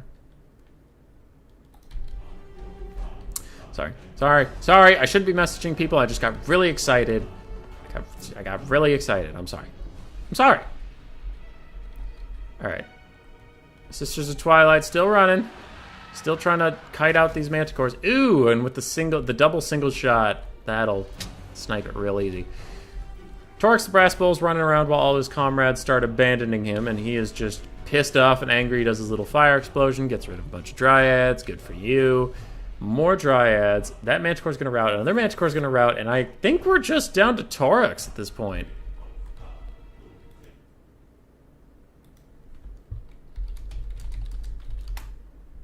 Okay. Don't summon a regrowth bug. I was just saying that, like, I just want to... I wish that Gotrek and Marathi and Malekith and apparently the Sisters Healing wasn't a dumb self-targeted explosion. Just use it as like a character effect so it can't miss. It can't miss. Okay. Bray Shaman of Wilds is rallying a little bit. We have Harpies rallying in the backfield. Just kind of hitting fast forward quick to get through that. And all of a sudden this game is very close. The Sisters... If they had that heal, I think they'd be very powerful. And how do they still have ammunition left? Good lord. Oh, that stupid ability of theirs doesn't have a finite amount of casts. The, like, no, not that. Eagle Quiver. No, it does have a number of casts. Okay, well, they're just chilling then. Harpies are trying to block up the Sisters of Twilight a little bit. They have healed up a little more. Some Wild Riders... Oh. Yeah, Wild Riders are shattering. Toryx is going to murder the crap out of these Dryads, but it looks like the Sisters are trying to set up for a Dragon Breath. Bray Shaman of Wilds is coming in just to give a little help, and ooh, Toryx is going to dodge the shit out of that. Let's go! And he had Brass Body on anyway. It's not re-triggering either, even though it has infinite uses. Yeah. Malekith, Marathi, the Phoenix King, their Soul Stealers can miss them if they are pushed out of the explosion as soon as it happens. Or if Malekith's just on his chariot, it won't hit him at all. That's just unfortunately a fact. Alright. Toryx Brass Bull, slapping around Dryads. Doing great. Sisters don't have any more arrows of any kind, I don't think. And that breath attack previously missed, so that's got to be on cooldown for at least a little bit longer. Toryx's fire damage is doing a lot of good work for him here. And it's Toryx versus 150. Never mind, 99 troops. Sorry, 105. 90 right.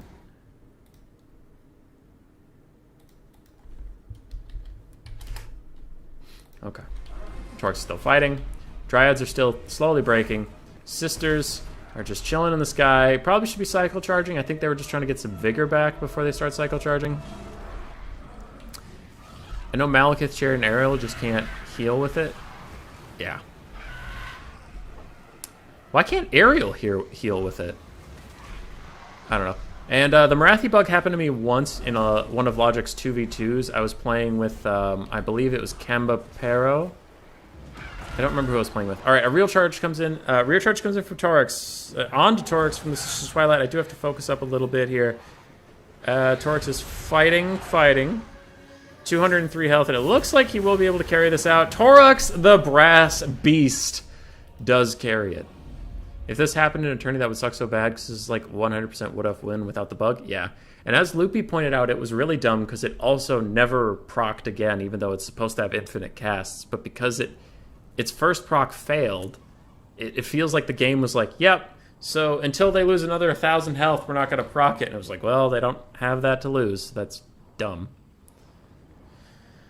Good value across the board on the units. Some of the Harpies really paid for themselves. The Manticore's got a lot of good value, too.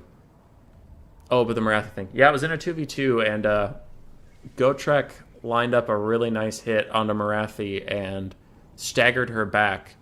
And then the Soul Stealer went off, and it did all the damage, but she didn't get any healing. I watched... I was curious why she died so quickly after I cast the Soul Stealer, and I rewatched that. I'm like, oh, she's not getting any healing, so... Okay. Anyway, Wild Riders got actually pretty nice value for the Wood Elves here. Dryads all did very well also. Sisters of Twilight got great value, and if they hadn't been bugged, I believe Ronan might have won. Alright.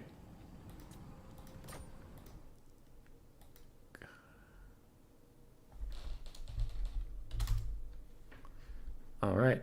Good, good, good. Good, good, good.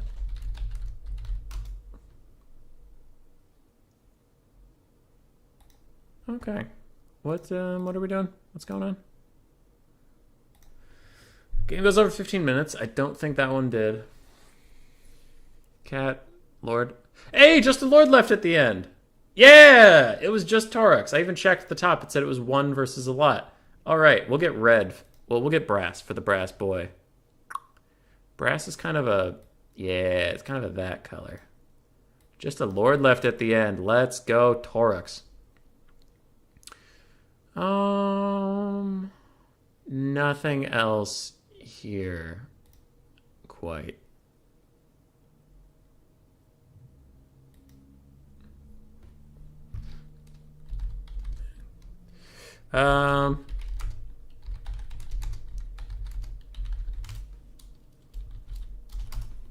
Okay. Cool. Next replay. Check back with the Google chat. How's it going? There could be a problem with Tyrion as well. Maybe. I've never had the Heart of Avalorn fail, but I guess it could happen. We have the last of the Cool Umbrella replays that he sent me a million years ago. We have the Bloody Hands versus Spirit of the Jungle. I'm wondering if this is from his own sub-faction tournament thing. Hey, another greenskin thing where we don't have 6 skirmish cav. If that already hadn't been crossed off, it maybe could have been good. And I didn't say a cringe joke. I said a great joke. A cringe joke would be, what jungle cat don't you want for a lawyer? A lion. What jungle cat don't you want at your poker table? A cheetah. Fucking cringe. Okay. We'll cross that one off when I'm done. What do we have here? We have a bunch of Night Goblin Squig Hoppers and Spider Riders in the forest. In the back, we have an Orc Boar Chariot just chilling. Does look like it's just chilling. We have Orc War Boys on the side. And then a bunch of Goblins in the middle with a Goblin Great Shaman and double Goblin Big Boss. Very nice. We have 4 Pterodons in the sky. For the Lizard Men, we have a front line of Saurus Warriors, along with the Star Chamber Guardians, the Court of Sotek, who are now going to pop Refuse to Die and fight back against the Orc Boar Boys, 2 Javelin Skinks, and 3 Chameleon Stalkers, with a Skink Priest of Beasts, who has Flock of Doom and Curse of Unrear. Nakai is not enjoying this advancement so far. He's taking a little bit of damage, though it looks like it was maybe just Vindictive Glare or something like that. A cat. Do you know any Spanish? Obla, no español. I know a decent amount of German, but not Spanish, no. One of the Orc Boar Boys has already been crumped because they're a very good unit that I definitely support and I love seeing because they're very good. More are charging in. They're doing some good work on the Saurus Warriors, to be fair, but other than that, they're getting crumped out pretty bad. Double Goblin Big Boss is currently trying to slap Nakai around, and the front lines are now collapsing a bit. Looks like those Saurus Warriors are fighting some Night Goblin Squig Hoppers. And honestly, Lizardman might be in a bit of trouble here. Nakai's already down to half health. There's no healing for him on this roster at all. The Orc Boar Boys have all been crumped, so the left side is secure. The right side is quickly getting overwhelmed. There will be lots of rear charging to be had on these Saurus Warriors if the Greenskins can get their micro about that way. Nakai's already down to 1/4 HP. He gets another They Need Stabbing from a different Goblin Big Boss, and they're on Wolves. They're going to try to keep chasing him, but all the Chameleon Stalkers come in, and they just nuke down that Goblin Big Boss, and they're now going to surround him. He'll probably rout pretty soon, honestly, but hard to tell. Star Chamber Guardians are holding their ground against all these Goblins, doing a lot of great work there. And I wonder if that Goblin Great Shaman has more spells they're going to cast. They do have Vindictive Glare and Itchy Nuisance. 2 good spells for dealing with lizard men. Nakai does his crazy dancing animation over to this Goblin Big Boss, but then he gets shot in the back of the Vindictive Glare and bops him with the paddle, taking him down to about half health. That little Gobbo's not having the best time. Orc Boar Chariots were remembered and are coming up now. Pterodons, there's literally no ranged on any of these greenskin units except for the Goblin Great Shaman that can't target that sort of thing from his little howdah. So they do have free control of this map. Now Nakai is trying to fight the double Goblin Big Boss again, and he's so low on health. He will now be running away as some Squig Hoppers jump in, and they're going to be eating alive the cohort of Sotek, but those boys are unbreakable, and they occasionally have a refuse to die proc. They'll be okay. Natakaus, howdy, how you doing, good friend? Nakai is down to 600 HP, and he is now dancing his way back into combat. There is a mass rout coming from the Greenskins here, but the Goblin Great Shaman looks like they're going to try to assassinate Nakai, who gets another charge animation that takes him out of danger for just a moment before the Goblin Great Shaman turns sideways and decides not to fight him. Now Nakai is rampaging from his own primal roar. The Goblin Great Shaman will turn towards him and break him, it looks like.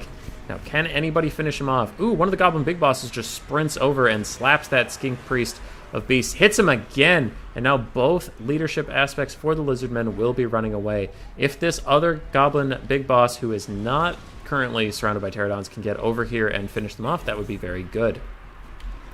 This is a bit of a problem for the Greenskins, though, who are currently in the lead. This Goblin Great Shaman is currently surrounded by elite Halberd infantry, and on the other side, Saurus Warriors, who are just thick in their own right.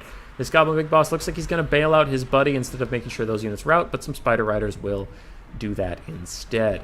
This Goblin Great Shaman's having a tough time getting out of here. Some goblins are running to his aid, but what's left on the map? The Greenskins are kind of running out of juice.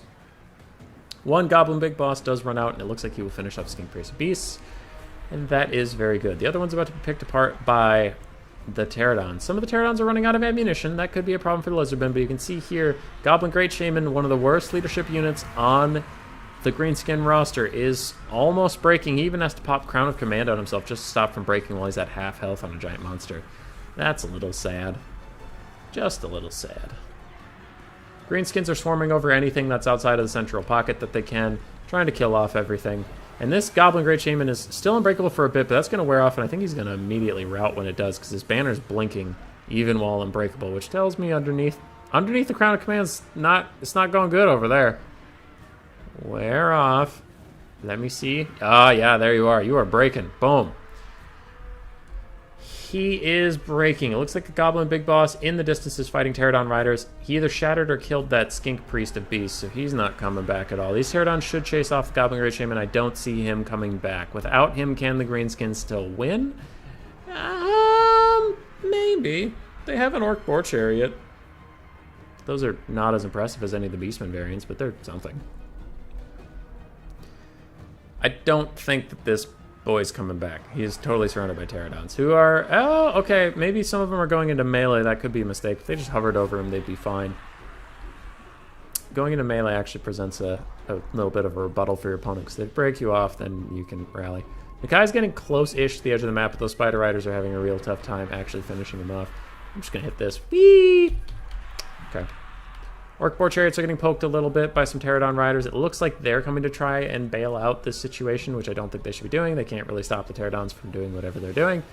Probably just run over the Temple Guard while you can. Nakai either got killed or ran off the map, which is good for the Greenskins, and the Goblin Big Boss is coming back, along with some Pterodon Riders. Though he's getting shot in the back right now by the Pterodon Riders, so they might actually manage to rout him. Nope, he rallies a little bit. And these Pterodons are in melee. Like we said before, that could be a bit of a mistake. So now the Orc Boars can actually hit them. And if they hit them, they might break them. And if things break, that means the Goblin can rally, but it looks like instead the Pterodons can actually take out the Orc Boar Chariot just themselves. And then Pterodons might prove to be MVPs this game. Star Chamber Guardians, where are you? Are you still fighting? Yep. They're still in there. They're still fighting. Goblin Big Boss ran in to try to give his troops some leadership. It looks like there will be a mass rout situation coming in from the Greenskins. Maybe. Somehow these goblins are hanging in there. There they go. Now they're running. And can they win? Assuming that Goblin Great Shaman comes back, I think... doesn't come back, I think the Greenskins are pretty doomed. You can see here the Temple Guard are just going to walk around, fight whatever they have to fight. And the Greenskins without their lord will lose. Doing good. How many replays have I missed so far? What are we thinking, chat? 5, 6, 5, 6, 2, 5, 6 range. So from Cool Umbrella, that was a good scrap. I think with the Crown of Command, probably should have just pulled the Goblin Great Shaman out and stayed out. It looks like he charged back in, but then immediately broke once it wore off, and that was a bit of a problem. Spider Riders did good at chasing down some stuff. Squig Hoppers, I wasn't sold on. Orc Boar Boys, I wasn't sold on as units in general, but I've seen some players use them very well, so maybe they're fine. Lizardmen units, Saurus did great, Red Crested Skink ROR did great, Temple Guard did excellently, and the Pterodons all did good work. Not value-wise, but chasing off that, chasing off the Great Shaman, harassing the big bosses a bit, trying to defend some of their units, you know, they did that. And Tequila Sunset taking Nakai is pretty Chad. Human Boy, what did the Norscan chieftain and Mammoth say to the chieftain on a horse? Hey, how'd you do? Because they have a howda. I like that. That is funny. Human Boy, what's a lizardman's favorite spice? Tarragon. Huh. Alright, we will watch Butcherbird versus myself. We played... You saw one game of this because of... Skaven versus Greenskins, and I was the Skaven, and Butcherbird pulled back a crazy comeback. But this is a little different. I do have to go check. Hold on, I have to go check the thing for no reason. Paint. I know I said a cringe joke. I don't know if that game went over 15 minutes. I don't think it did. So we'll get rid of the cringe joke one. No Quaddle. Also, I'm going to take you back to the stream really quick. Oh, wait. You were never on the Photoshop. Okay, I told a cringe joke. But also, we have a kitty! Hello, Mr. Butt. Oh, he's such a good boy. Look at this good boy. Look at this good boy. Look at him. Look at him being sweet. Oh, so lovely. He loves his little scritches, yes he does. Oh, such a good boy. Such a good boy. Alright. So the cat made an appearance on the stream, which means we can go into Photoshop and check that shit off. We're doing good. We're doing good. This is a lot more than we got last time, though. It's all spread out. It's not really helping me too much. Anyway, we can focus on the game. What up, dude? I return. I see you showed OP High Elves bullying my Mammoth with lead infantry. Yeah. Yeah, wait. That was a good game, though. Okay, so for Butcherbird Skaven, we have 2 Warp Fire Throwers, the Stormverm with Halberds, Queek Head Taker, a Plague Priest on a Bell. We have 1 Wolf Rat with Poison, the Teeth Breakers, 2 Rat Ogres, Iked Zap Zap, Stormverm with Halberds mixed into the back line with some Clan Rat Spears, and Skaven Slave front lines. For my Greenskins that I definitely know how to play and I'm very good at, he said very confidently. Yep, very good at Greenskins I be. I have Wurzag on foot. I just wanted to save some money and have the Dance Man Wurzag. Other than that, we have Savage Orcs Rush with some Goblins, some Night Goblin Squig Hoppers, Savage Orcs, DeSwamp Things, ROR River Trolls for their terror. 1 unit Stone Trolls over there, 3 units of Archers. Yep, Goblin Archers just to harass the basic Skaven stuff. In the back, we have some Forest Goblin Spider Riders and Squig Hoppers. Units I definitely am a big fan of, and I enjoy, and I think they're good units everybody should use. He said without any bitterness in his voice, because they're shit and I hate them. Anyway. Wurzag's just getting all his cooldowns reset constantly by Iked Zap Zap. Not too much I can do about that. At the moment, I could be dodging a little bit better. I think yeah, I didn't try to dodge there. Just got hit in the face. Warp fire throwers are doing almost no damage to the Savage Orcs. That's a little disappointing. That makes me sad. I tried to dodge there, but I failed. And Warzag got hit in the face. Rattling gunners can't really see anything. And now these warp fire throwers are hitting their own units in the back, causing them to rout even a little bit faster than usual. So now I do charge on the back line, but it looks like some basic rat ogres and wolf rats are kicking the shit out of these night goblin squig hoppers, and there's some clan rat spear support coming in, so that's not great. Over here, this was a dumb charge because I piled up 3 units on 1 clan rat spear. I am not very good at rushing, apparently. Cat. Yeah, I'm not very good at rushing. So I played bad with the cav in the back. Also, this just made me sad because all these units suck, and I hate them. Poo-poo. Poo-poo, dumb units. Poo-poo. Warzag still hasn't cast a single spell. He almost gets in to cast one, and then he gets shot by Zap Zap, and he's going to be running again. Stone Trolls and Goblins have pushed through the front line, but somehow the Stone Trolls are almost breaking already. Though, now that we're on top of some of these weapons teams, maybe we can get some good shit going, maybe, possibly. Plague Priest has cast a bunch of stuff, Mortis Engineering down a bunch of things. One Warp Fire team is broken, another Warp Fire team is broken. The Teeth Breakers are broken, and again I charged into the back line only to be murdered by Storm Vermin Halberds and Rat Ogres, and even basic Clan Rat Spears. So, the whole Vanguard rush thing did not pan out for me at all. I throw some of the ball and chain things over here to kill some Storm Vermin Halberds. Stone Trolls are on top of Zap Zap now, getting rid of it, but I think Warzag's dead at this point. No, he's alive. He's just not coming back, unfortunately. So I've pretty much played this game without a Lord. Butcherbird's special weapons teams have been having troubles as well, so it's not just like, oh, woe is me. We both had some pretty sad altercations there. Savage Orcs are getting cleaned out a little bit. Queek's doing just fine. There's been no one really to contest him at all. I've been ignoring him for the large part. He's fighting some Savage Orcs. He's doing fine. I have this massive pile back here, trying to kill some Rat Ogres and Stormworm with Halberds. Rat Ogres are at 0, 1. There we go. They break. And things are going okay. I'm chasing off a lot of things in the far distance with some Spider Riders. I think the big problem is that Warzag's not rallying at all. He still has a decent amount of health, he's just not coming back. And without him, my forces are pretty fucked. We haven't had any magic all game. I do cast another ball and chain, I believe, onto some Clan Rat Spears, and maybe a little bit of... No, the Halberds aren't there. Okay. A lot of units are getting chased off. Skaven are still a little bit in the lead, and Queek is now going to fight the Swamp Things. The summon comes in behind them. Goblin Archers lined up in a really weird way, but I was just like, please, for the love of God, shoot the Plague Priest.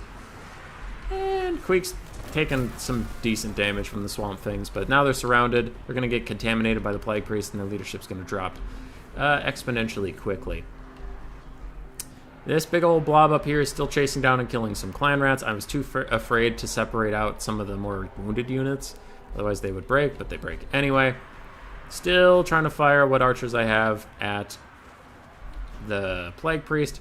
And Warzag seriously never came back. He just ran off the map. That piece of shit. That piece of shit. That's the green skip mindset. Don't try to dodge or any tactics at all. I tried to dodge a little bit, Phoenix King. Alright, the 1 or 2 times I tried to dodge, he got hit anyway because he was on foot and too slow to dodge it. But I had I was trying to organize a 360 surround. I didn't have time to worry about Warzag, alright? Alright, sir. This is why I don't play rush factions. Rushing is stupid. The council, yeah, I'm pretty sure that's the council guard. No, it's just basic Stormvermin with halberds.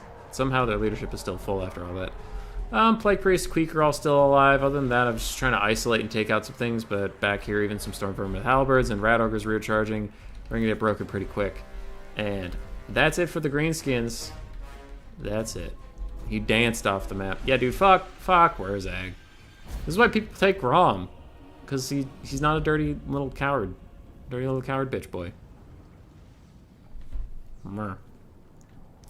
Alright, so Queek got about 600 value. Really not a lot. But he didn't have anything to fight, I guess.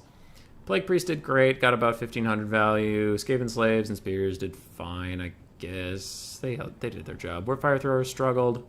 Rattling Guns struggled. Zap Zap did great. Where's that got literally 0 value? Fuck him. Savage Orcs, one of them did okay, otherwise they struggled. ROR did great, as per usual. Goblin Archers did fine. Spider Riders sucked. Squig Hoppers sucked. Stone Trolls and River Troll did fine. Human Boy, who is Isabella von Karstein's favorite Skaven? Quickly.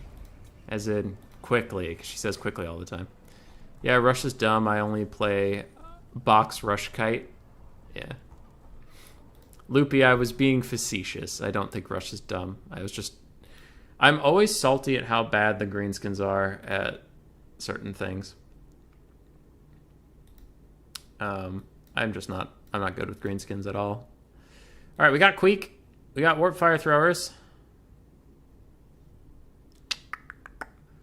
Skaven win versus Beastman Chaos. That's not what happened, though.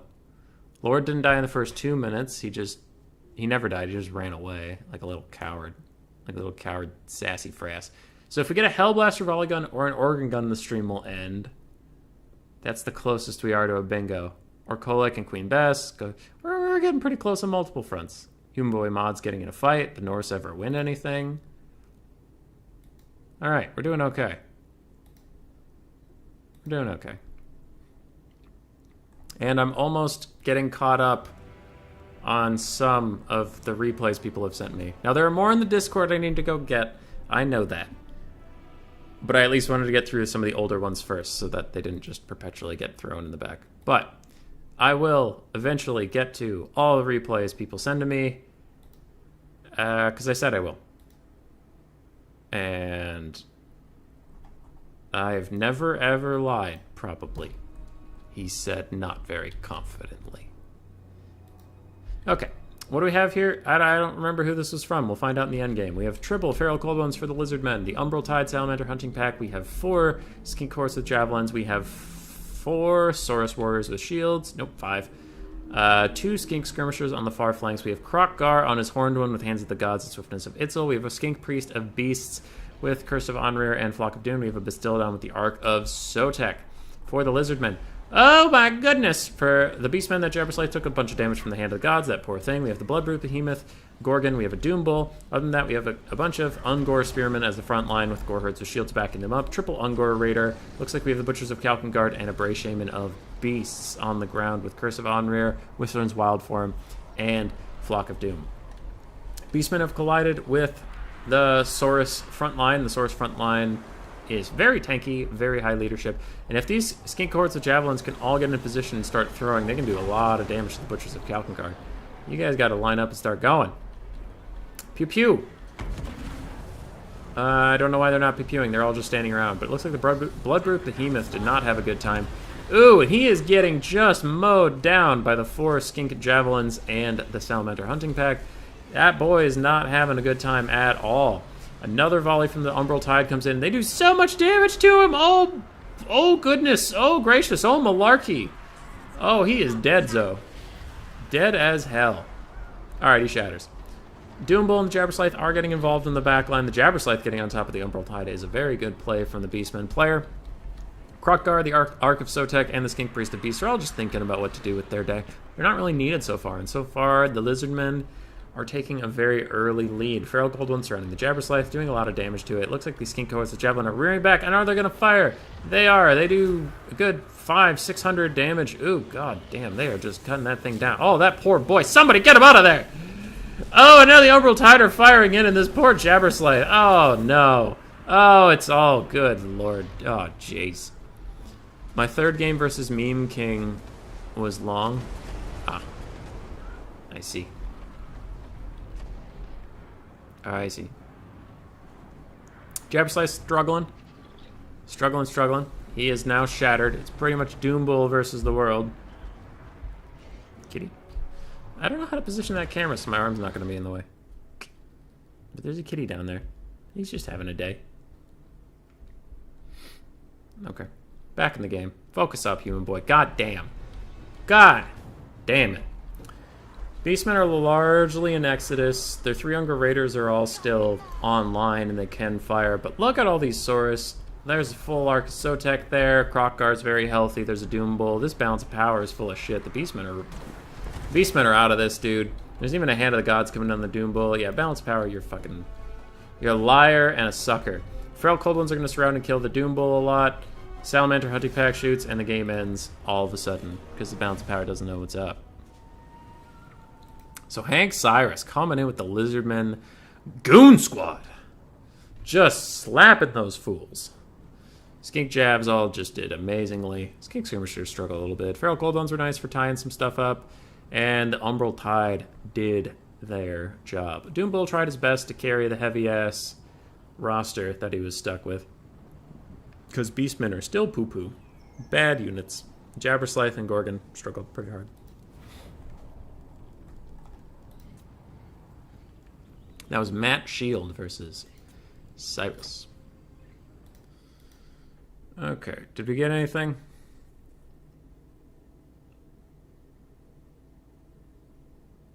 No. No. Lizards versus Tomb Kings. Oh, there's so much stuff. All right, watch this. It's another Cyrus game. Cyrus on the Lizardman versus Son of the Mountains Complex Slayer on the Tomb Kings. Oh boy. Oh boy. Army losses is depending on the balance of power bar. I mean, yeah. As long as we don't give him a Kodal replay right now, we'll get more replays. Oh, that's right. The Kodal's also there. Kodal or a Hellblaster volley gun or an organ gun. Okay. I'm kind of surprised Hank Cyrus hasn't taken a Kodal yet. It looks like he was using a lot of the new units, but not a Kodal. Alright, we have a Skink Priest of Beasts. Other than that, a Saurus frontline rush. Looks like even one Saurus spear in there. A couple Skink cohorts with the jabs. Red Crested Skink, are you the ROR? Of course you are. Why wouldn't you be the ROR? This is a pretty standard Saurus push. There's two Chameleon Stalkers on the far flank. We have Crockguard with Hand of the Gods once again. So it looks like a very similar build to last time, but with some variations. For the Tomb Kings, we have two Sparkle Stalkers. One of which is the Eyes of the Desert. There it is. We have the Chosen of the Gods who shafted Great Bow with another shafted Great Bow, two Chariots in the back, Cetra on top of his giant kitty, and some Skeleton Warriors, along with Skeleton Spearmen, King Nikesh's Scorpion Legion, and the Kepra Guard. Why are people casting Flock of Doom on generals? Is that a thing? Do they do a lot of damage there? I don't feel like they do. Ooh, that was kind of a cool Hand of the Gods cast from the side, do more damage. Oh no, those Feral Cold Ones are having a terrible time. Oh, hey, Puppy's here. Hi, Puppy. Hi, Puppy. Yeah, hi. Need to go outside? Is that what's happening right now? You can go outside if the Lizardmen are done slapping the shit out of some skeletons. You want to do that? Manticore Summon comes in from the Lizardmen, it looks like. And Tomb Kings are running around trying to break up these Saurus front lines, and Chariots actually do a lot of work against Saurus. Oh boy. Oh boy, I might have to change my build versus Tomb Kings. Because mine's mostly just Saurus spam as well. Dog's looking a little antsy. So I'll have to deal with that after this game. Eyes of the Desert do get caught with some Spears, Crockgar, and the Chameleon Stalkers. Now the Chameleon Stalkers, if they just back off and allow them to fire their grenades, they're actually much better outside of melee than in it, so they should definitely back up right now and throw all their grenades. On the backside, some Feral Cold Ones have gotten on top of both Ushapti Great Bow, shutting them down. It looks like Chariots might be pulled over to save them soon, but who knows. These Chameleon Stalkers are still in melee where they will not throw their grenades, and their grenades are, like, honestly the best part about them. That is a little tragic. Manticore coming over to try to bail out that situation. Everywhere else, the Saurus are largely doing okay, slapping through a bunch of Tomb King's front lines. Doing good. Crockgar is losing this fight against Cetra, and he does need to bail out. There we can see the Chameleon Stalkers are now throwing some grenades, doing good damage on the Eyes of the Desert. Good for them. Crockgar is still getting slapped around by Cetra the Imperishable. He doesn't give a shit about anything. And, oh boy, and with the Eyes of the Desert shooting Crockgar in the back, he is now taking a ton of damage. Tomb Kings have pulled ahead on the balance of power, and there's an Ushapti summon on the field in front of some Feral Cold Ones. And the cohort of Sotek. Hazel's still running around being a bit of a nuisance, but we will persevere. She will just have to figure that shit out on her own. Sparkle Stalkers have taken a lot of damage. They're dodging some of the grenade shots here from the Chameleon Stalkers. And they do have some missile resist as well. It's helping them. Yes! The Rampage bug where your Rampage units stand in place. Yes! It's the best. I love when that happens to the pit fighters of Helm's Deep. Those ROR rat ogres, when they rampage and just stand perfectly still, and I'm like, no! Do something! Save me, please! As cavalry are just running over Lord Skrulk, and they're all standing there just rampaging in place, banging their fists in the ground like goddamn idiots. You love to see it. Yes! Rampage in place some more, Feral Cold Ones, you pieces of garbage. Okay. Anyway, more units are rampaging, fighting. The Sushapti summon will go away soon, but the Lizardmen are currently a little under the weather. Now, a lot of that balance of power is in ranged assets that could maybe be compromised and shut down, but Cetra being very healthy, very alive, could be tricky for all these swords to deal with. We will see. Hazel's somewhere, causing trouble. Probably pooping in the carpet, as is her birthright. But I also need to go deal with that soon. Probably. Cetra side charges these Feral Cold Ones. They immediately get terrified and run. I can't say I blame them. These other ones get terrified and run as well. Also can't blame them still. They're doing fine. Loreful Bug? I mean, sure. I'd prefer if it just wasn't there, but yeah, sure. There are still some chariots running around. There you are. We've missed you, lads. And now the balance power is pretty far away from the Lizardmen. Pretty decently in the favor of the Tomb Kings, and I would agree with the balance power bar for once in my life. I do think it is currently quite accurate. Jav Skinks are throwing, trying to get their value in. Some Saurus have chased the Chosen of the Gods to the edge of the earth, but they're going to get rear charged by chariots, and they will not enjoy that one bit. And the Lizardmen are about out of juice here. Let's hit this button real quick. Boom, boom, boom. Valiant defeat. But that was nice. That was nice from Hank Cyrus. Grokar got gooned a little bit in the back. Chameleon Stalkers. Saurus did fine, but they got run over by chariots for the most part. Cat's leaving. Feral Cold Ones had a hard time getting on top of the chariots they wanted to get on top of. Cetra and the chariots. Boom. Between them, they got about 4,300 value. Ugh. You love, hate to see it. Other than that, Sporkle Stalkers did okay. Kepperguard did fine. Kepperguard did fine. Okay, so you can get rid of that one. Did we get anything on the Majigger? No. No. Lizardmen and Warriors of Chaos. I don't know how much we'll get out of this for the bingo card either. Is Butcherbird versus Slayer Z? That should be a good one. That should be a banger. Alright. You guys watch this. I gotta go get Hazel. BRB. Hazel!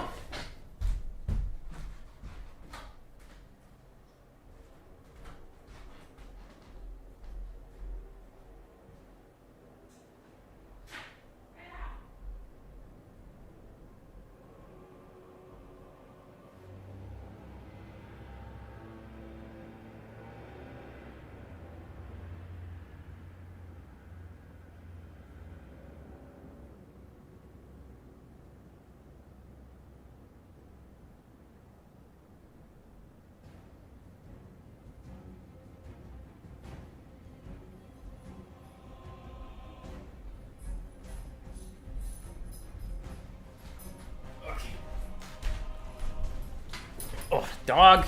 You're such a dog. I love you, but you're such a dog. Okay, what's going on? What'd I miss? What's happening? Chaos and Lizardmen are doing stuff. Phoenix King, what's in these armies? What's going on? Talk to me, Goose. Alright, we have the Umbral Tide Salamander Hunting Pack. It looks like we had a basic Stegodon somewhere. Yes, we do. 2 Arcs of Sotek, bunch of Jav Skinks. Some Chameleon Skink Skirmishers, cohort of Sotek, a Skink Priest of Beasts. We have some other red-crested Skinks. Who's the Lord? Where's your Lord? Oh yeah, it's Oxyotl running out there. I hate this Lizardman army fundamentally, though as far as skill in a game goes, it's a very good army, very well put together. It all looks fine. I don't like it. Too many Skinks. Chaos Chariots are taking a hell of a beating on the advance. That's pretty tough.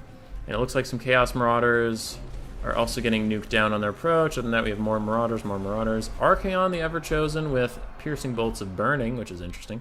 Chaos Warriors with great weapons coming up behind. The Swords of Chaos, Chaos Knights on the flank, and we have 4 Skirmishers in the trees. That is some massive damage. him, and I agree. I agree. Say hi to your dog for you, Loopy? I'll try.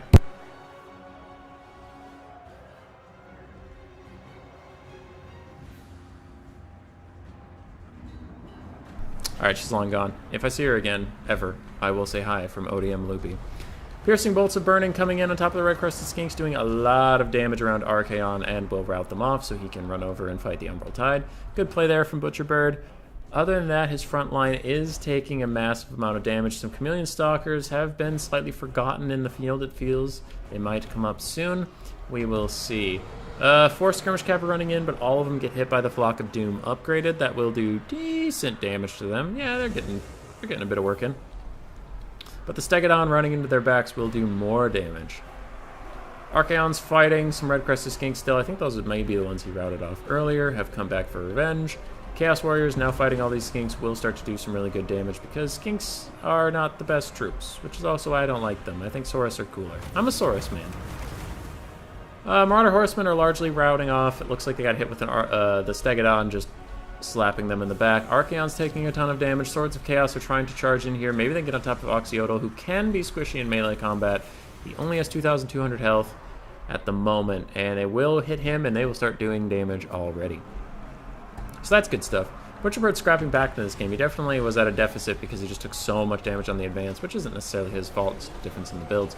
Archaon's taking a lot of damage at the moment, surrounded by red-crested skinks and such, but there's another Piercing Bolts of Burning that will take a bunch of them out and clear him up once again to get out of here. Double Arc of Sotek fighting in the middle of Chaos Warriors with great weapons. They are taking some damage, but also if they pop their little snaky snake whatever ability, they will do a lot of damage back to these Chaos Warriors. And there's some Chameleon Skink Fire coming in to help them as well. Oxyotl is in big trouble, though, surrounded by the Swords of Chaos, getting murked. Murked down. Poor guy over there. Skink Priest of Beast is fighting Archaon, the Ever-Chosen, and that's not a fair matchup if I've ever seen one. Oxyotl will very soon break. Will he? No, he will rout because fuck Lizardmen. Never mind, he will break, but still fuck Lizardmen. I stand by that. I stand by that. Fuck Lizardmen, dude. Not as much as Beastmen, but a little bit. Unbiased source. Swords of Chaos will be pushed off. They're already down to 1/3 health. And Oxyotl will rally in the distance, so he can continue to poke to his heart's delight. Archaon has been slapping this poor Stegodon. We will name you Sammy. Sammy the Stegodon's not having the best time against all these Chosen with great weapons. Where did you guys come from? Hello. Hello, stranger. The Stegodon needs to run away, probably. It looks like it will get a charge animation further in. Charge animation further in. Somehow we got stuck in space. There we go. And he will now be running away. Archaon will chase him down, get some good hits on the back. All bad.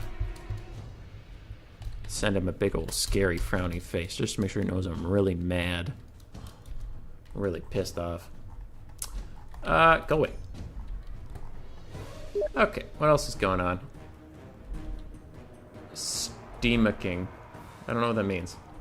Is that something the kids are doing nowadays that I don't understand? Whatever. Lizardmen are railing a bit. Oxyotl is probably trying to poke Archaon the Ever-Chosen. These two Arcs of Sotek could honestly take out those Chosen, probably. Probably. But right now it looks like the Lizardmen are just trying to rally. Ooh, and they even got their Skink Chief of Beasts back. What's going on in the woods here? What's happening? The cohort of Sotek have a ton of models and they're fighting off all these Chaos Marauders. This is a weird engagement. I didn't know it was happening. Oh, it's a spooky monster. Okay. Good for you, Saltier than you. And the cohort of Sotek are now going to be fighting even more things in the trees. You love to see it. I'm just going to fast forward away from that interesting thing. Alright, it looked like a Flock of Doom came down for a little bit. Cohort of Sotek are still fighting. The Chosen with great weapons had to get involved because these little skinks are so dastardly. And on the far side, we have a skink cohort even chilling, ready to intercept anybody who's running. That's a little brutal. It looks like some of the Lizardmen are pulling away from the trees, don't necessarily want to fight in there. And that skink cohort will fight off those Marauder Horsemen. That was actually kind of funny. We're just doing this in fast forward because I don't want to cast shit in the trees, and also it was just the cohort of Sotek slowly dying. Alright, we're back out onto the field. Balance of power is just about dead even, so this is just a new game. This is just a new game. I'm gonna pause this because Hammond said I had to do something. Hammond says hi. Okay, back at it. Archaon's charging in. Gets a great hit onto that Arc of Sotek, and it does not return the favor onto him. Oxyotl is still poking him, though, and he does not enjoy that. Slayer of Kings is down. He's swinging. That's an Overcast of Piercing Bolts of Burning. I'm going to guess that doesn't do that much damage anymore after the nerf to it, because it used to do a lot of damage to single entities. Yeah, it doesn't really do a lot. That's unfortunate there for Butcherbird. Oxyotl still poking Archaon in the back, who is desperately trying to carry this game on his back and slap these Arcs of Sotek down. One of the Arcs of Sotek actually gets between Oxyotl and his prey, but Archaon does pull away, trying to get to safety, but little does he know, he only brings himself into danger. Oxyotl will still be poking him as he runs. Bap. And now, the Chosen are getting whittled down by the Arcs of Sotek. Look at them. Look at them taking damage from the... Ooh, ow. Oxyotl just shot one of his own dinos. That's not great. Chaos Warriors with great weapons are charging out to meet Oxyotl in combat. It looks like that Arc of Sotek failed a couple attacks on Archaon, because the Ever-Chosen is a little too buff for that. Oxyotl does have to run away from the Chaos Warriors with great weapons, and he will fire while moving, but I don't know if it'll be enough. Chosen Warriors... Chosen Warriors, yep, perfect. It still does a lot versus single entities. Loopy, I didn't think it did after the thing. I'll have to check. I'll check. Way saying snakes. Yeah, it is snakes. Chosen are not having the best time of that. Archaon is super, super, super low. Oxyotl's running away for a little bit, kiting out a bit. He's in my chat. Says hi. Zoom back in. Oxy's still trying to kite out these Chaos Warriors, and he will be healthy, but his bullets are needed elsewhere. He's needed to fight Archaon. And Archaon is running for a rear charge on the Arc of Sotek, doing a lot more damage to it, yet again, slapping the absolute crap out of it, lowering its leadership, but it turns around and tries to charge him. Don't know if it really hit there. Oxy finally pushes off the Chaos Warriors with great weapons. Now he only has 6 shots left. All 6 of those probably need to go into Archaon, the Ever-Chosen. Just practicing some Skaven versus Norse with Cry. Who doesn't have Norse? Oh. Okay. Good for you, Zaldi. Balance of power is pretty far against Oxyotl. I wonder if it will just turn against him. He's still shooting shots into the back of those Chaos Warriors. Can he kill Archaon? 1 hit. I think that even double hit, honestly. Or does he fire 2 at the same time? I don't know. So he hit him. Did a lot of damage.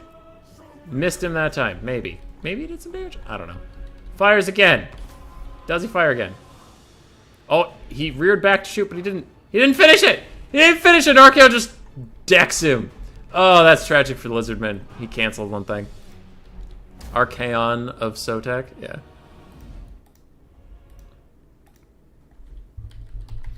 Great indeed. Archaon got 4,700 value for Butcherbird. That's pretty funny. His Marauders didn't. They all largely died, except for that one. That one paid for itself. Chaos Warriors with great weapons struggled pretty hard. Chosen with great weapons. They did okay damage. They didn't quite pay for themselves, but they were still alive, I guess. Swords of Chaos actually did fine, because they hunted down Oxyotl and did a lot of his health, and Marauder Horse Masters and Horsemen struggled a bit. Oxyotl got 2,500 value. Priest got about 500. Chameleon Stalkers did well. Cohort of Sotek did well. Jab Skinks, some of them did okay. Chameleon Stalkers did okay. Arcs of Sotek did well. Umbral Tide really struggled, and Stegodon struggled. That was pretty good. That was pretty good. Did it get us anything? Did we get anywhere? Okay. No. No, it didn't. I love how that second column we haven't gotten a single thing. Elite Chaos versus Normal Lizards. Oh, Honey Nut had some games. Beastmen and Wood Elves, Vampire Coast and Bretonia. Vampire Coast! Maybe we'll get Queen Bess! Maybe! Let's fucking see.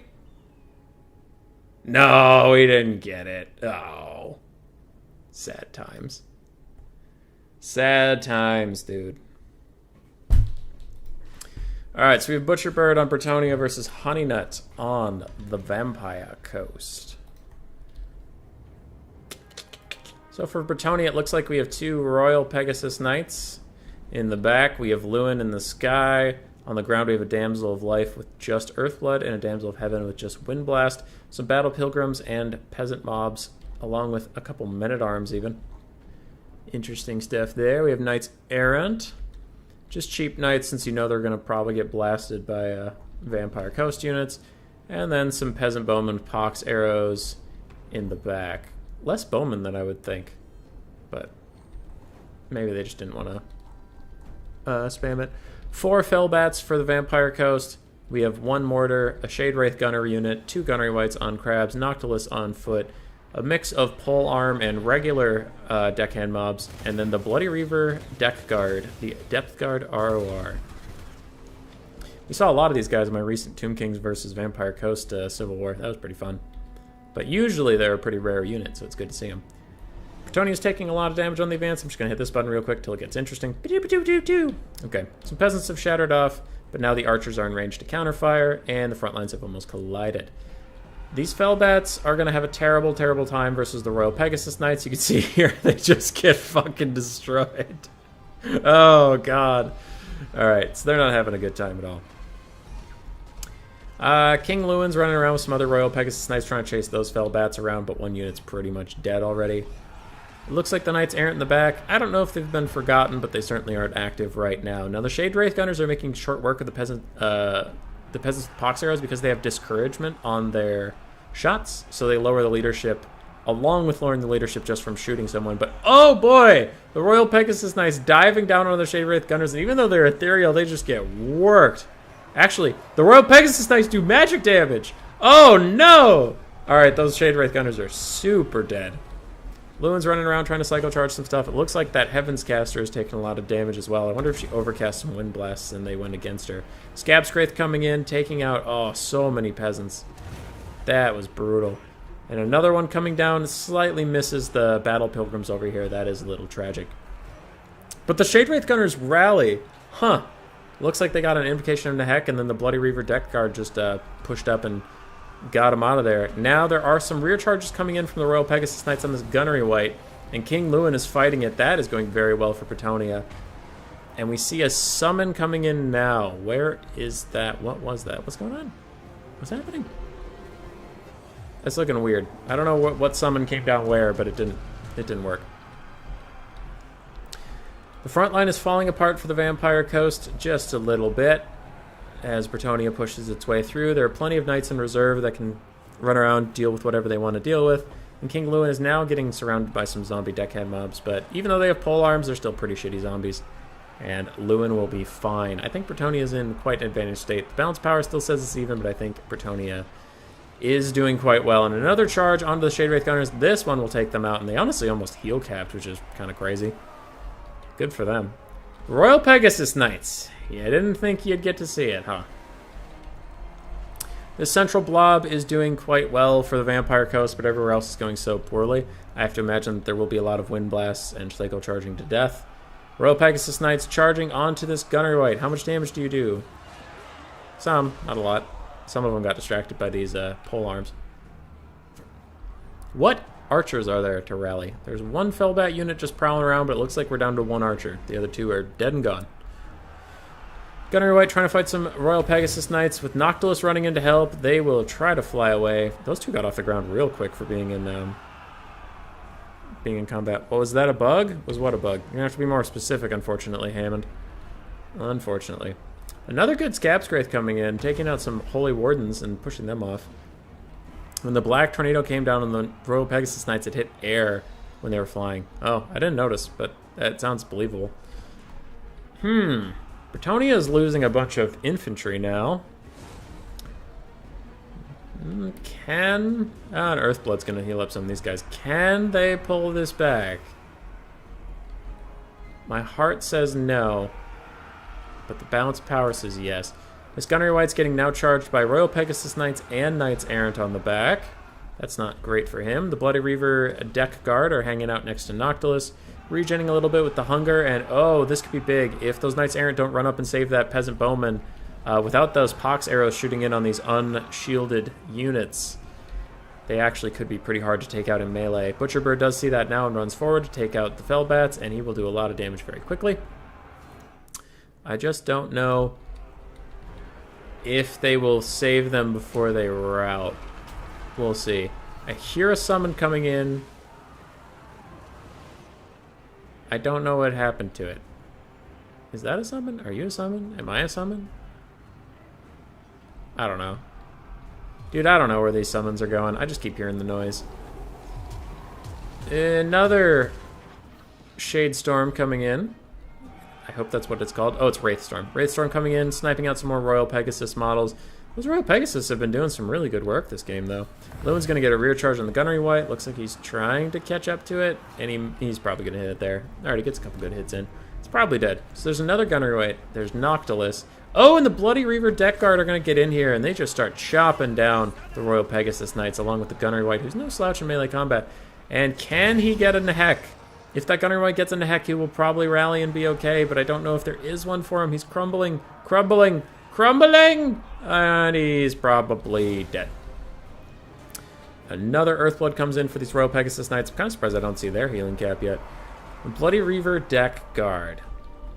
Can they carry this? Maybe, if they blob up around Noctilus. I'm just gonna real casually go into the media file and just pull this out. Just put that down there. Ugh. No reason. Just gonna pull that right there. All right, Gunnery White, Deck Guard, Noctilus. That's about it. A summon goes off. This time I hear the thing and it's real. They get on top of some more peasant archers, which is quite good for them. Deck Guard's healing cap is in sight, but they have a long way to go.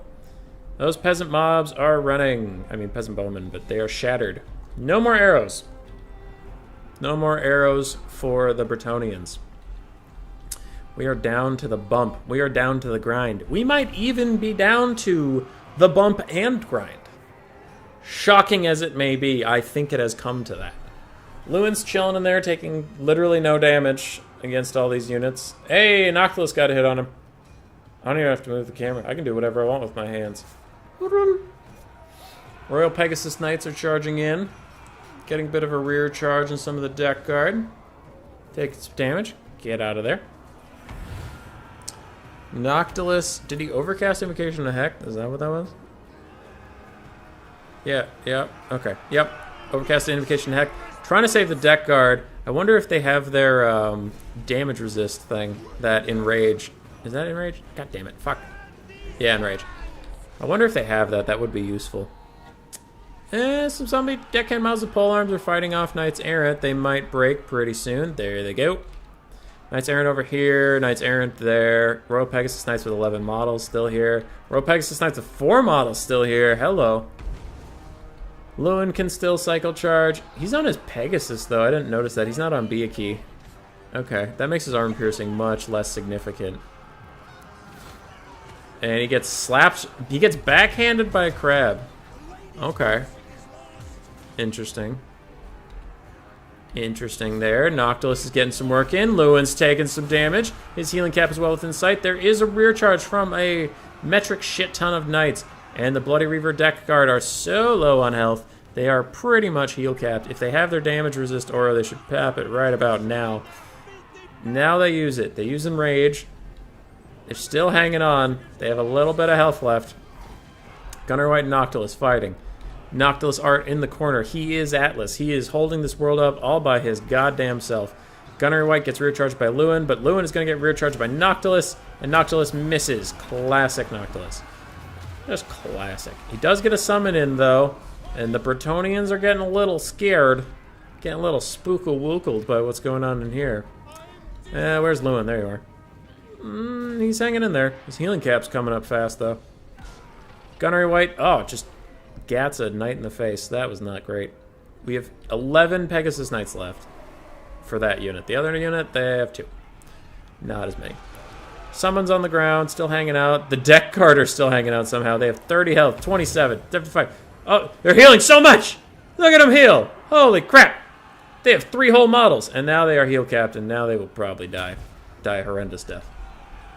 Noctilus is sprinting around, trying to bail some things out. Bretonnia is constantly psycho-charging. Lewin gets on top of Noctilus. The last of the deck guard are trying to protect their master. There's 2 of them. They're heel capped. They've done the work of the gods. And they're still fighting on. This is the only story I care about right now. Get in there, Depth Guard. Get your shit. Alright, they are dead, officially. Nope! He just got punted away. He's still good. He's still good. He's in there. He's fighting.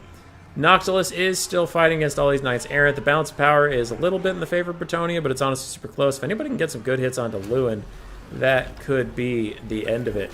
Royal Pegasus Knights are losing models like nobody's business. Another summon comes in. Noctilus is still fighting a whole bunch of Knights Errant and other dumb shit. And this Gunnery White, how long can he fight the Pegasus Lewin? I don't know. We're still going. How's the rest of the battlefield looking? There's nothing left out there for the coast. It's just a bunch of rallying Frenchmen. King Lewin still fighting this Gunnery White, but he's surrounded by zombies, and if Noctilus can get in here and get a good axe in his back, he's not going to have a great time with that. He is almost heel capped. I've said that a few times, but every time it's a little more true. Stand your ground is popped from King Lewin, trying to give himself and his lads some leadership and melee defense. But those Royal Pegasus Knights are also quite injured. How many models do they have left? They have 6 left. Knights Errant are coming in. Other Knights Errant are charging in, but they're probably going to break right after they charge. Gunnery White's still here. Lewin gets another charge. It's just cycle charging at this point. I don't think the Bretonians have any mana left, or they would be casting Earthbloods like crazy. Gunnery White takes a hit. Lewin takes a hit. Gunnery White is crumbling down. Noctilus is still here, though, and he's pretty much all you need. Pretty much. Gunnery White's going the way of the deck guard, crumbling to his doom. Noctilus is still fighting. Gunnery White gets rear charged, and he will die. Alright, now it's Noctilus. No summons. No Gunnery White. None of that bullshit. Some men-at-arms with shields have come back. Royal Pegasus Knights with 5 models charging in. Both the Damsels and King Lewin. King Lewin gets slapped in the face. Ram Knight. The lady's blessing is lost! Hey, they said it as I said it. Kappa. Fucking Kappa, Poggers, whatever else the internet's saying these days. Lewin gets another rear charge in on Noctilus. And this guy is just fighting his ass off. He is trying so hard. He can maybe kill these damsels. They're pretty squishy. Gets a good hit onto one. Royal Pegasus Knights charging in. Gets another hit onto another. Gives himself an invocation of the heck. He's trying to heal up. Can he withstand the might of Bretonnia? He's fighting. He's swinging in every direction. He's just looking for anybody to kill. Balance of power is still pretty even this late into the game. Royal Pegasus Knights are charging in, along with King Lewin. Noctilus is still fighting. Men-at-arms are dying everywhere. Lewin gets a hit right in the face, as does Noctilus. Sword of Corone's on top of him. He's having a bad time with that. He is having a hard time trying to get out of this pile. Lewin's going to charge in again and hit Noctilus again. Does Noctilus get a counter hit? Not just yet. Those men-at-arms aren't breaking. Nothing's breaking. Royal Pegasus Knights come in, and all the charging was worth it. Noctilus does go down. We can get rid of that in the corner. Lewin got 2,400 value. Both the damsels did their jobs. One of them got 600 value, probably the Heaven's Caster. The Life Caster's not going to get that value because she was healing stuff. Those men-at-arms paid for themselves more than one of the Battle Pilgrims did. That's kind of impressive. And the Pox Arrows got shut down very quickly. Only one of them managed to pay for itself. Knights Errant did great. Royal Pegasus Knights did excellently. That one got 3,500 value. Holy shit. 2,400 for Noctilus, 2,300 and 1,800 for the 2 Gunnery Whites. Good stuff there. Some of the polearms paid for themselves. On the whole, they did okay. Blood Reaver Deck Guard did great. Shade Wraith Gunners only got 170 value. Routing off peasants was not a very valueful endeavor, but they did okay. They got gooned out by the Royal Pegasus Knights pretty hard. I'm out of breath for that one. Damn. Damn! Did we get anything on the thing? Does it matter? Was that game over 15 minutes? I doubt it. I don't think we got anything else up there. Fuck! Okay. Alright. Honeynut 5. Beastmen versus Wood Elves. We'll skip that for now. We'll come back to it. SPQR Hayden versus Sevilla. Warriors of Chaos versus Lizardmen. Have Kolek. Kolek! Yes! Yes! And a Quotal! And a Quotal! Let's go! I'm sorry, that was probably really loud. And a Quotal. Let's go. Let's go. Take you to the Photoshop. I will watch the game in a second. Oh, and that's gonna be it. Oh. That'll be a Quotal. That'll be a Kolek. And we can get out of this fucking thing as soon as this game ends. I will cast the game. I will not abandon my people in their time of need. Alright. We have the Kolek Sun Eater next to another Dragon over Shaggoth. We have triple Chosen with Halberds. We have 5 Chaos Marauders, and that is the entire build from Mr. Hayden. On the other side, we have 2 Chameleon Stalkers in the trees. We have a Quaddle defending 2 Cold One Riders, entrancing them with hidden power. There's another Cold One Rider that is not being entranced, invited to a Quaddle party. It is not in love with the thing. Oh, so you're still in the Photoshop. Come on, get over here. God damn. Skink Priest to Beast with the Curse upon rear and Wiston's Wild Form. 4 Saurus Warriors and 2 Chameleon Skinks and 1 Oxyotl. Lovely. It's not over just yet, Lupa. We gotta cast this game. Alright. We gotta cast this game. 2 Chameleon Stalkers advancing up a little bit. I'm getting booed? What? What's I will deal with you people later. Chosen with Halberds are advancing a little bit. Oxyotl's trying to shoot Kolek Sun Eater, but that didn't really work, it looks like. Another bingo sheet. I do lots of bingo sheets. How long has the stream been going? Well, Chaos is advancing. We'll chill. I've been streaming for 2 hours. That's pretty good. It doesn't count if the blocker stays up. Well, unfortunately for you, I fixed that. Alright. Dragon Overshaggers are advancing into the Saurus lines. They're getting a little aggressive, but so far they aren't being punished for it. Chosen are advancing. Chaos Marauders are getting left a little bit behind. Cold One Riders are now trying to stop the double Shaggoth advance, but the Shaggoths should do decent work here. It looks like Kolek's even going to cast a little Storm Surge there, but wow, okay, he busted right through the front line. Now there's not a lot to support Oxyotl in the back, and Kolek is just going to work on him in the forest. He is not going to enjoy that one bit. The other Shaggoth, with a little bit of help from the Lightning, is doing good work on the Cold One Riders, and soon there will be Chosen with Halberds coming. Ow, my hand hurts. Okay. Oxyotl's down to half health. He is not enjoying at all, not one bit, what is happening to him. Oh, look at that damage. Good lord. He is dead? Dead. Is he dead? Swing him one more time. Swing him one more time. Kick his ass. Kick his ass. He'll get him eventually. So this Dragon Ogre Shaggoth is still fighting in the middle. He's taking a lot of damage. Otherwise, some Chameleon Stalkers, Chameleon Skinks are trying to bail out Oxyotl in the backfield, but it's not going to happen. He's going to get hit yet again. The Quaddle and the Cold One Riders went on a merry adventure to get a flank, which is not a bad idea. I don't know if they'll be able to carry this game without their lord, who has now shattered. When's next bingo night? I got a Skaven versus Beastman game. I don't know. Whenever I get around to it, I guess. Kolek's running up on some Chameleon Skinks. He's just trying to get back involved in the fight, but without their lord, this is going to be pretty rough. And the Chaos frontline fight's actually going pretty well, because they have a bunch of fucking Chosen. It's hard to lose the frontline fight when you've got Chosen. Look at these Chads. Look at these absolute men. Just running through the lightning bolts of the Quaddle. They don't give a single fuck with their giant sticks. You go, lads. You're now getting grenaded. You're now going to get chain lightninged. You don't give a shit about any of that. Look at you. You're brave lads getting staggered and beaten up as soon as I draw attention to you. I'm really sorry about that. Oh, God, they're dying everywhere. Why did I bring attention to them? This is terrible. Oh, no. Oh, lordy. Alright, Kolek's still doing fine. He's running around. And while these infantry have taken a lot of damage, they're doing okay otherwise. Dragon Ogre Shaggoth's still up and fighting. And if him or Kolek ever get on top of that Quaddle, they're going to do a lot of damage to it. That being said, we might get to see it. Do we get to see it? The 2v1 swing. Swing. Please swing. Stop getting staggered. Kolek swung once. Can you? Can you swing? Oh, that was a cool animation. Alright, this other Dragon Overshag is piecing out. He's going to go after this Skink Priest of Beast. Certainly a good play there. Take out the Magic Caster. Let Kolek, who has much more health than you at the moment, fight the Quaddle. And that he will. Skink Priest breaks. Chameleon Skinks are still fighting on the side. Saurus everywhere are crumbling away. Cold One Riders are very, very injured and running into halberds wherever they go. The Quaddle tries to get out, but now it is just surrounded on both sides by Dragon Overshaggiths. Oh no! Oh no! Oh no. The Thor who arrives in Wakanda unit is what I call it. Oh, alright.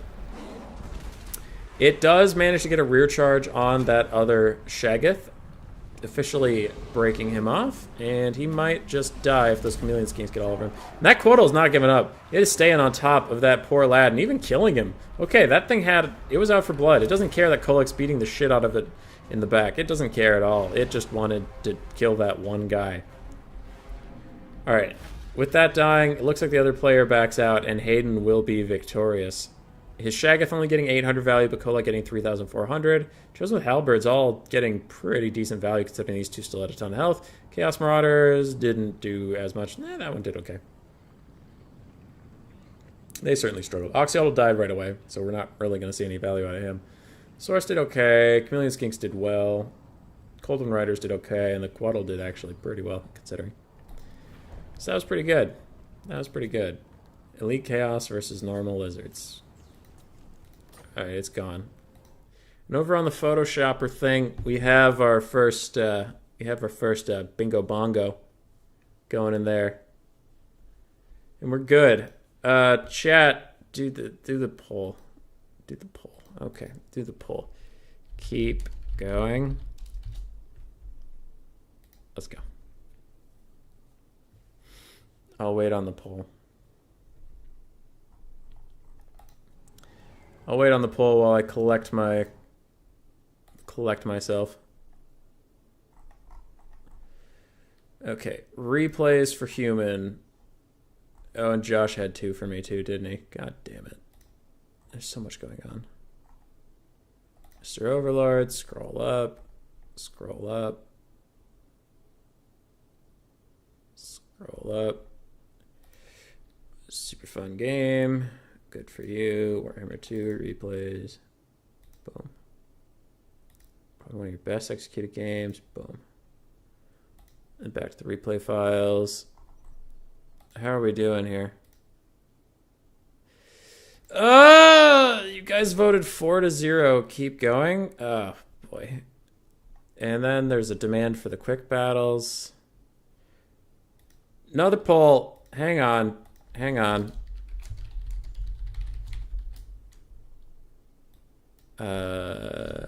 QB replay.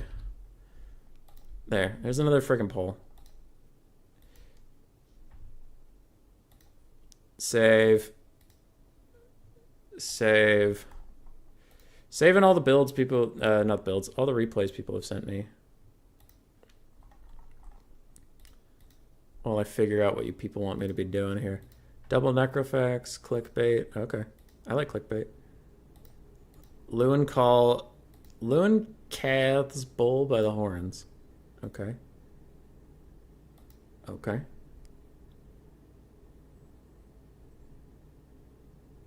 End poll. I'm done. End poll. What was it? What did it do? I hit end poll. What the fuck was it? Show me the result. Whatever. Replay or quick battle? 5 votes. All right.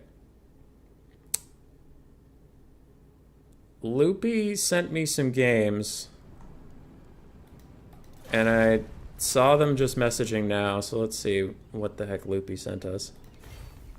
Blog 2. Blog 2. Okay. I'll go blog 2.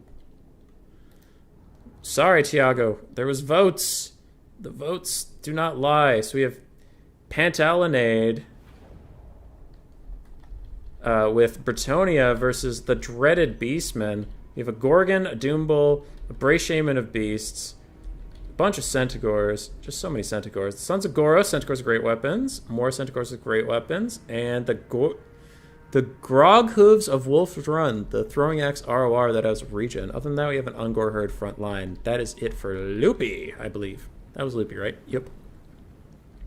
For the Bretonnians of whoever your opponent was, I already forgot. We have Men-at-Arms, Peasant Bowmen.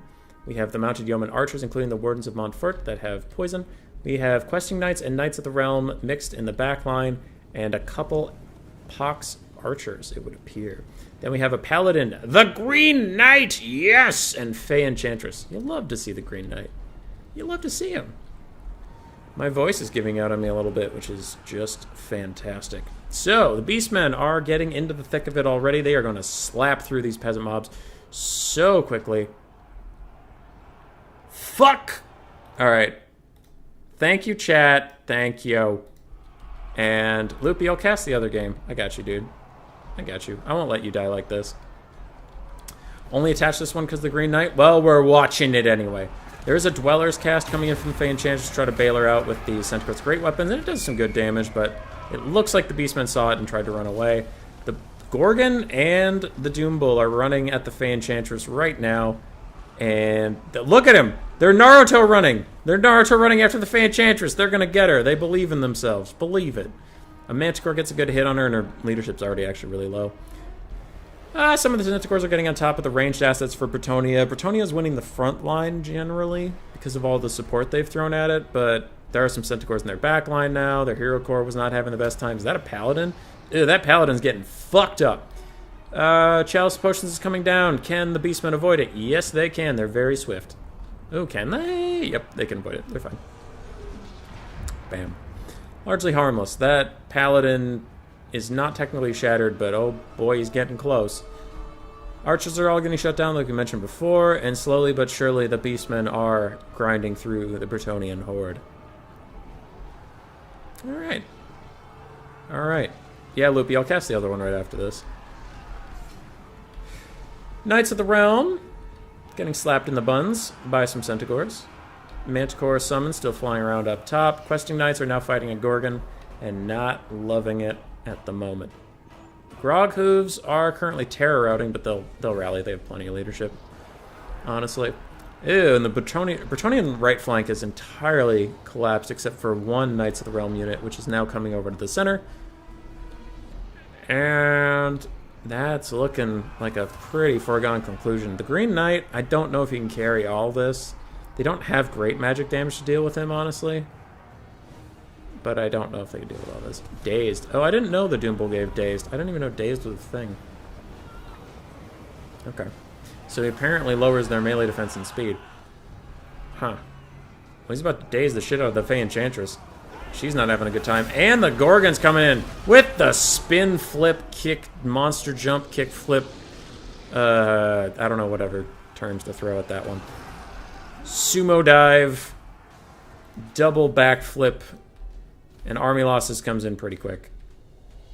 I think. Yeah. There we go. Good job, Loopy. Good job getting in there, getting the work done. Gorgon got almost 2,000 value, which is pretty nice. Sons of Goros got 2,500 value, which is very nice. Doombull did fine. Everybody else did fine. Fey Enchantress got 1,700 value. Green Knight only got 800, unfortunately for him. Just too much for him to kill. Knights of the Realm did fine. Questing Knights really struggled. They were looking for Tuskor Chariots that weren't there. Okay, we'll delete that one. Okay. We have Nagaraith versus the Wood Elves. Oh god, Loopy, what are you making me watch? Okay. Well, we'll deal with it in a second. And yes, I know we're not looking at it. I'm on it this time. We got the Green Knight. You got anything else there? I'm going for a second one. I don't know if I'll get a full second one, but I'm going for a second one. Didn't get anything else there. Got it. Got it. Alright, what do we got here? For Loopy on Nagaraith, we have 4 Shadow Walkers that are not the Shadow Warriors. They have good range, they have poison, they have anti-infantry, and they just have better melee stats than the Shadow Warriors do. Other than that, we have an Archmage of high magic. Just fired off a Soul Quench, but it looks like the Glade Lord got messed up by some Shadow Warriors. Shadow Walkers, but then she got Prey of Anathrema, and there's going to be some counterfire there from the Wood Elves. So to finish off the High Elves, there are 2 Dragon Princes and a bunch of Rangers in the back, it looks like. Ooh, 3 Dragon Princes. Okay. For the Wood Elves, we have a Glade Lord. We have 4 Deepwood Scouts, all of which are the normal variant. 5 Deepwood Scouts. No Starfire Shafts for them. We have a Spellsinger of Life, who just overcasts Earthblood and does more damage to herself. A little unfortunate there in the RNG. But most of that damage came from that Soul Quench that came in earlier. Other than that, we have 2 Great Stagnites, 1 Wild Riders with Shield, and a bunch of Eternal Guard in the back, it looks like. Okay, cool. So it's going to be 2 Elven Kite builds trying to fight each other. That unit of Shadow Walkers has taken a ton of damage. It even gets an Apotheosis to it. Ew. Ugh. Lost almost 11 models already. Decent attempt at a dodge there against those Deepwood Scouts. And there's some counterfire coming in. Another nice Soul Quench, and it hits both the Glade Lord and the Spellsinger of Life. That's a beautiful cast. That's a beautiful cast right there. What's the Frenchman's favorite Beastman unit? Gorgonzola cheese? Ha-ha. But you're wrong. The Frenchman's favorite Beastman unit is whatever one has the lowest leadership and runs away the quickest. Ooh, a net worked and actually pinned a unit in place, right? It's rare these days. Dragon Princes are advancing a little bit. Looks like they're just going to juke a bunch of shots. That's a pretty good play. And the High Elves are largely retreating. The Wood Elves are just kind of reorganizing, it looks like. They're just going to hit that button. Okay. Firing a few more volleys. Hit that button again. More volleys. Yeah, we're going to play this on slight fast forward just because kiting takes a while. So it looks like the High Elves are just slowly advancing, dodging as much as they can. They try to get some shots on the Dragon Princes, and that actually works out pretty well. Shadow Walkers are not firing as much. Looks like there's a lot of just jockeying for position. Ooh, they get a nice volley there onto some Deepwood Scouts. I'm wondering where another Prey of Anathrema is, or if there even is one.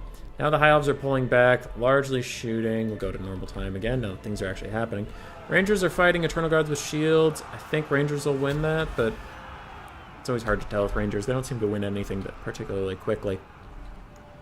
Dragon Princes are charging in. It looks like they're going to hit Eternal Guard, just not the target they want to be fighting, and then Great Stag Knights charge on these Rangers and start absolutely whooping on them. Glade Lord and the Spellsinger of Life are standing a little close together. They might get double Soul Quenched again. They might want to spread out just a little bit. Rangers and Dragon Princes are getting just rained on by Deepwood Scouts. They seem to be taking it okay, though, taking it like champs. And the Great Stag Knights are so far appearing to get the better of the trades as far as cavalry goes. Where's the second unit of Great Stag Knights? Oh, they're there. On the far end. So Deepwood Scouts still firing. They have a good amount of ammo left, honestly, considering all that's been going on. But the Shadow Walkers still have a ton of ammo. They will largely be okay. These Rangers are pretty screwed.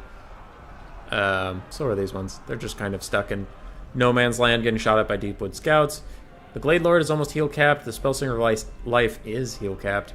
And that's not great. And they're, again, standing really close to each other, so they might get double Soul Quench, and that's not ideal for them. They do need to spread out. Shadow Walkers still shooting into the trees, shooting at some Great Stag Knights. Getting decent damage, but it seems like the trees are blocking a lot of the shots that are going in there. One Ranger unit is broken. The other Ranger unit is going to get smoked by a whole bunch of Deepwood Scouts. I don't know if that's worth your ammo expenditure from the Wood Elves, but it looks like they're just ready to get whatever they can get. They're used to the High Elf player, Loopy, dodging most of their shots at this point. Shadow Walkers do fire into some Wild Riders with shields. They are shielded, and they got a partial dodge there, so they largely survived that volley intact. It's not a real kite game until the armies have swapped sides. Hey, Wei, you know that they literally just swap sides in real time. I know you said that after you're on a delay for me, but you did just say that as they swap sides. So now the Dragon Princes are trying to fight off some Wild Riders as a rear flank, but the Shadow Walkers are now getting surrounded a little bit, and they're running out of bodies to lose, honestly. Great Stag Knights are going to get a beautiful charge on the left-hand side here. I don't want to fully zoom in to watch that, though, because there's still stuff going on the right side. But you can see Shadow Walkers over there getting messed up. Dragon Princes do get a counter charge, and that is pretty nice for them. But over here, the Wood Elf forces, they seem to be winning out until these Dragon Princes came in, and now there's Prey of Anathrema net. If these Deepwood Scouts can fire into the Dragon Princes, that would be excellent. for the Wood Elves, but otherwise that side's a bit of a wash. Shadow Walkers are now firing in and getting a bit of help. It looks like the Spellsinger of Life is getting extremely gooned out, but there's all the Deepwood Scout fire. It's coming in now, and it's doing good damage to the Dragon Princes that are around. Shadow Walkers, how we doing? Fine on ammo, not so fine on health. One of them's actually about to break, and if it breaks, it'll go right off the map. Great Stagnites are chasing down some Dragon Princes and getting good damage over there. Deepwood Scout Fire is just wrecking these Dragon Princes that are surrounding the Glade Lord, but they're trying to take her out before she rallies. Somehow that Spellsinger of Life rallied, but she's going to quickly get chased down by the Archmage of High here. Yep, and she will go straight off the map. Dragon Princes, that one will go off the map if it doesn't just die outright, and the other one's taking a lot of damage. Shadow Walkers are running into a bit of a corner. Loopy is desperately trying to path up and around, as you can see, but they're getting zoned out by some Eternal Guard with shields. Now, these Great Stagnites have taken a lot of damage, and they are getting pushed away. They can't juke while running, while routing. So they will take that damage for free. They have high leadership, though, so they should be coming back any second now. Deepwood Scout's getting a lot of volleys in there. It looks like they accidentally hit some Rangers and Shadow Walkers. They're probably aiming at those Dragon Princes who juked the last second. Deepwood Scouts are about out of ammo, which is very bad for the Wood Elves. Very bad indeed. They get some more shots off, but it looks like they're mostly going to actually just do friendly fire and miss all the Dragon Princes. And with that, Shadow Walkers still have ammo left. Archmage of High is very healthy on her Eagle. And that might just be the series. Deepwood Scouts don't have enough ammo left to really get through all these Dragon Princes. Dragon Princes can beat the shit out of the Glade Lord. And why does the Glade Lord still have full ammo? What's going on there? Why hasn't she been firing? Is her fire at will turned off? What the fuck? Is that a bug? Is this a bug? Are we bugged? I don't know. Loopy, explain to me. Explain to me why that Glade Lord hasn't fired a single shot.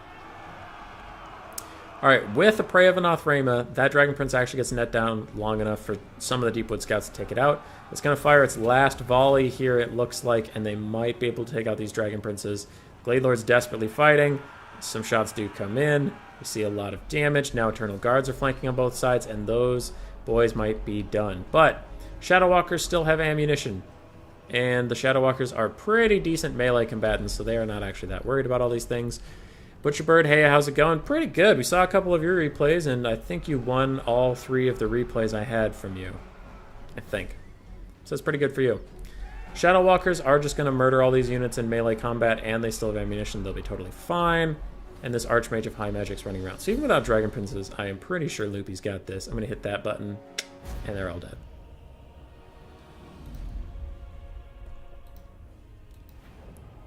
Alright, that all of a sudden ended. I guess I don't get to check any of the values. Would have been nice. Also, we have a puppy, you know?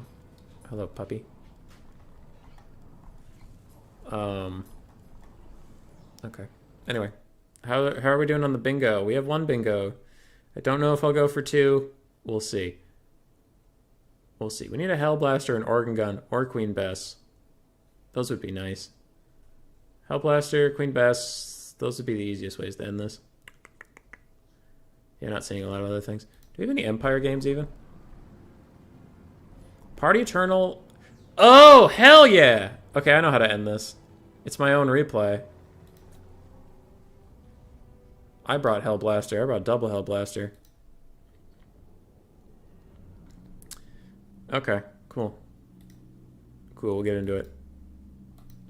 So it's me versus Party Eternal, which I believe is Neckbet. He brought a Dryad Rush, just a full Vanguard Rush from the Wood Elves with some Glade Riders with Spears, Great Stag Knights on one end, Glade Riders with Spears, Great Stag Knights on the other end, so it's a whole bunch of them. The Hawkeyes of Chikira, Waystalker, and Drycha. I brought Marcus Wolfheart, a bunch of state troops in an arrow formation, double Hellblaster, 4 Huntsmen, a Bright Wizard, and 2 Knights of the Blazing Sun. So I was trying to learn Cav. Hellblasters are ripping shots into these Dryads, and I started casting a Burning Head that I probably should have canceled because already the Huntsmen and Hellblasters pretty much did all the work for me. But I believe Drycha's still netted. No, she was netted for a little bit. I think I still aim at her with the double Hellblasters, and I get a decent amount of volley value off right away. So she's getting worked down a little bit. On the backfield, I only have 2 cav versus 5, so that's probably pretty bad for me. I'm also a pretty bad cavalry player in general, so I'm just going to stand here and let them get charged because I am great. Pendulum comes down, doesn't do that much damage, and Drycha gets hit with Marcus' focus shot as she's running away. The double Hellblaster do shoot her, and she will quickly die. These great Stag Knights are murdering the absolute shit out of the Knights of the Blazing Sun that stood still and got charged, and I was not happy about that at all. I do think I moved these guys before they get charged. I think I do. Weird. I remembered... Oh, there they go. Just a little late. And we lose 1 Hellblaster. Now, the Huntsmen have focused down the Hawkeyes of Jakira along with the other Hellblaster volley guns. They're also taking a ton of damage. And so far, that's been going okay for me, but this massive cav overload on the backfield was just really, really bad. And having 2 Hellblaster volley guns against... I thought I was going to get kited, and instead I got rushed. But the Hellblasters can actually do pretty well against... kiting playstyles. Not as much the rush. So I didn't really have anything to do with the fucking rush. Damn Wood Elves. Marcus is running away. He's trying to get away from all these Stag Knights, but already the balance of power is pretty against me. Don't really have too much left to deal with it. I do cast one last net as just kind of a, let's see what we can do, but it's pretty over. Both Hellblasters compromised. All but one Huntsman's dead. Marcus is getting focused down by the Hawkeyes. You can see just everybody gets fucking railed. And Wood Elves, man, they can either hard rush you or hard kite you, and you gotta somehow prepare for both. And I didn't. I don't remember if this was a quick battle or not. I think this was a quick battle. I don't know. I just wanted to use Hellblasters, and I got fucking destroyed for trying to use them. Huntsman, Huntsman, Huntsman, yada yada yada, Knights of the Blazing Sun, and the Hellblasters did okay, but nothing really paid for itself on my side. And I got murdered. Okay, go to the Photoshop. Pick up the Photoshop. Pick up the thing. And it's neck bet, so we will do black. Black is the death he represents. And we got a Hellblaster or an organ gun. Because I brought Hellblasters. So there we be, champions of the lady. We have a diagonal. And we have a vertical. That's enough for one night. How long have we been streaming? 3 hours? Good God. Yeah, we've been streaming about 3 hours.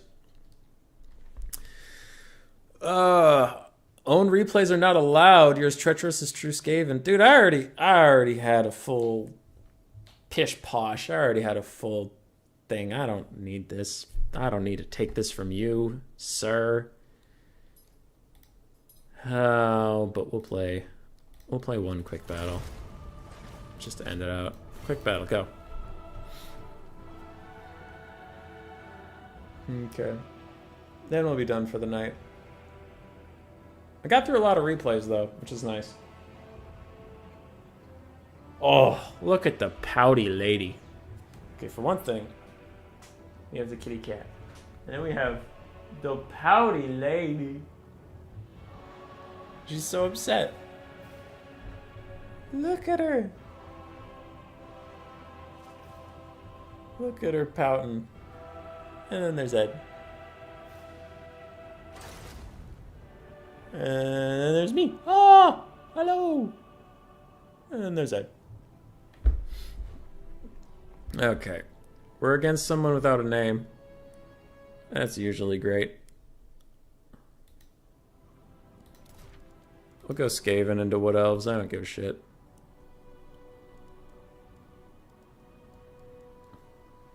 Do I have a build for this? If I don't, I know what I'm taking. Hey, they're all too expensive, which means I can't see them at all, which is nice. That's exciting. Okay.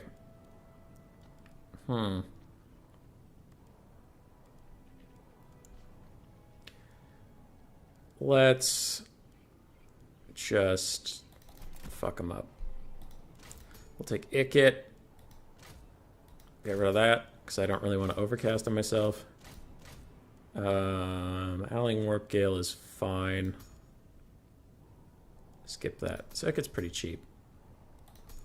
Don't really want the leadership debuff. Alright, Ikit's great. Good and cheap. Get rid of that. Get rid of that. Get rid of that. I just want the summon. Otherwise, I want to be as cheap as possible. I will take that for some leadership stuff. Other than that, so what's going to happen here? Wood Elves are either going to hard rush us, or they're going to kite us, or they're going to try to flying cheese us, which is not great. It's a quick battle. I could see myself getting kited.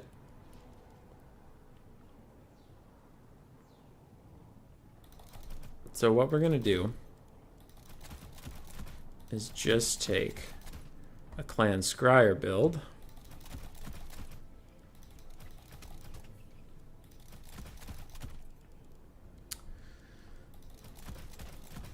With a little bit of Molder support. What do I need for a 20 stack here? 5. I'll cut 1 Rattling. Get that. Downgrade you 3 to this. Dude, I would like, for the memes, I would go Clan Moors, but honestly, like, just playing against Wood Elves in general is just so not fun. I really don't want to walk a bunch of Clan Rats and Queek at a Wood Elf player who's going to just either hard sprint at me and insta-route everything, or kite me for 20 years. It's just, I just don't want to do that with my day. Fuck Poison Wind, we're getting a Warp Fire Thrower. Change you into you. 3 gold. That's fine. This is fine. I'll cut 1 of you for the magic variant just in case they have a Great Stag Knights.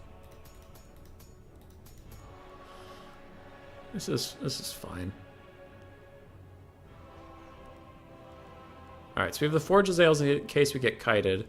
We have the triple Rattlings for the memes. We have a Warp Fire Thrower. I don't know. This will be a fun way to end the night. Fuck it. Fuck it!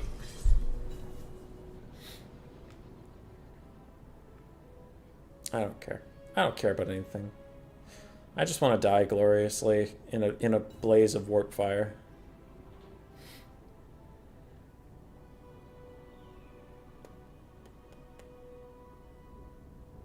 What's interesting about Wood Elves, though, is you can't tell if you're getting rushed or kited off the model count alone, because if you're getting Waywatch or kited, they're going to have low models. And if you're getting, like, Glade Riders with Spears rushed, they're also going to have low models.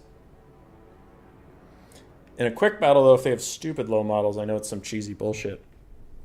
And this build can deal with any cheesy bullshit.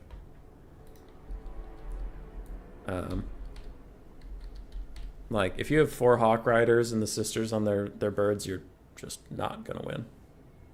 At all. Too many guns! With 10 ranked 9 Storm Vermin. Oh boy. Phoenix King, oh boy, that would be tricky. Sad Queek noises, yeah. Dude, Queek's on my shit list at the moment. He's just, like, the last couple times I tried to use him, even when I'm trying to just have fun on, like, Logic Stream or something, he just, like, he fucks up so hard that it's frustrating. It's not even funny. It's just like, hey, you fell down again. Yay. So funny. Fell down because you're poopy. Then I get really sad. And then I cry. And nobody really wants that. We'll deploy down here. Actually, you guys... Okay, we gotta figure out the skirmish mode shit. And then what we do, like real degenerates, is we position where you think we're gonna position, but we also prepare to fucking gun you down. Rattling gun. Alright. So, set up here.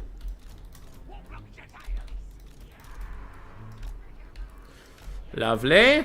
Lovely. Get the Warp Fire Thrower up there. Clan Rat next to it. We don't have any Poison Wind because that's for tryhards. Who needs Poison Wind when you have all of the pew-pew on Earth? Then we throw this back here. Put a Claw here for a little bit of leadership. And we have Rattling Guns that slowly cover us if we need it. Slayers. Who's typing to me? What do you want? Ready, ready, GLHF. But joke's on you. He won't have fun. I will. Or I won't. Who knows? Okay. Let's do this. You know I'm making Prince on Dragon. You know I'm maining Prince on Dragon. You, what? Oh. Oh, okay. Yep, yep. You know because you are maining Prince on Dragon. I am not. Got it. Alright, what awaits us in this corner of death? Nothing. Got it. Okay. Come here. Come here. Jazales are shooting. I don't need to obey the attacking roll in quick battle, but I will because if I don't, then it's just not, it's not good practice. It's also being a dick. I don't really feel like being a dick at the moment. Okay. We're going to position all of our ratlings over here, where his calves seem to be going. I will put one on this flank just in case something happens. Get aggressive with a summon real quick. And that bitch is flying. Alright. We're going to leave the box.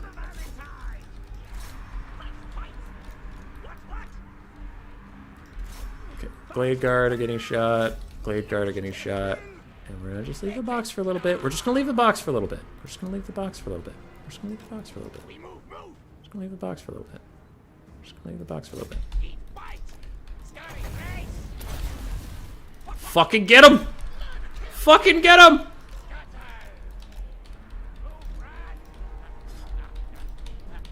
Alright, what else is happening? A bunch of bad things, honestly. Not great. You're gonna have to move up and take that spot, dude. How did you guys fuck this up? How did she get out of range? She's still netted. Wait, how did she get out of range? What the fuck? That's not okay. That's a giant pile of not great. Okay, stay out of the way of that for a little bit. Wolf rats run. I guess we'll run away. That was some bullshit. How did she get out of range? She was netted. Oh, whatever. Who cares, man? Who cares, bro? Icket's trying to just run around, but it's not really gonna do too much. Wolves are wolfing. That's frustrating. Alright, doggos are gonna run up on all these archers that are not protected at all. We'll try to do that. Get one there. Get one there. Rattling guns are firing in 2 different directions, which is pretty sweet, honestly. Yeah, otherwise this is going okay. Kinda. I still don't know how that bitch got out of that Howling Warp Gale. That was kinda dumb. Alright, pull up onto this hill. Uh-oh. Uh-oh, lag. Uh-oh, lag. That's a summon, it'll go away. I don't even want to net it. I don't even give a shit. What the f... how did Deepwood Scouts beat my dogs? Poop. I don't like that. I don't like Deepwood Scouts beating my dogs. They're archers, they should lose to dogs. Okay, Ickett, go over there, beat up that lady. Beat her up. You, get that. You, come this way. Screen, screen, screen. Shoot her. Shoot her in the face. Turns out... Why are your leadership so... Okay, your leadership's actually low. It's just a visual bug. Honestly, just shoot that. You guys are kind of fucked. That eagle is not going away. Oh, wait. Blade Riders? Okay, I thought that was still the eagle. Everything's breaking, which isn't ideal. Okay, run over there, deal with that. Run over here, deal with that. Come around this way, please. I'm so pissed the sisters got out of that. That's fucked up.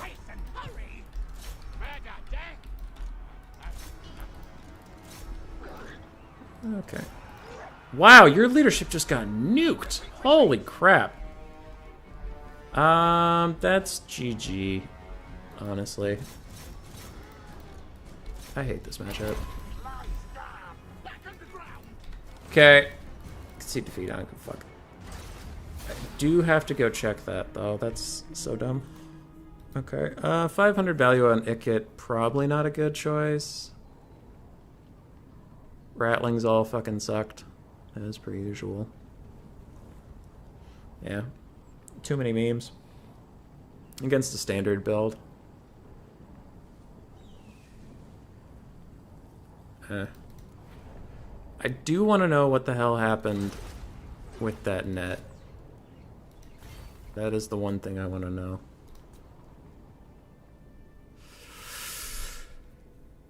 Ratlings are so bad, dude. If Bird's still here, I don't know. He claims they can do well versus infantry, but I just don't. I don't see it. They're so bad with line of sight issues, and they really don't fire that often. Okay, so what happened here? I know these guys have skirmish mode off. I checked after they ran away. They were like repositioning for no reason. I checked they did have skirmish mode off. So what happened?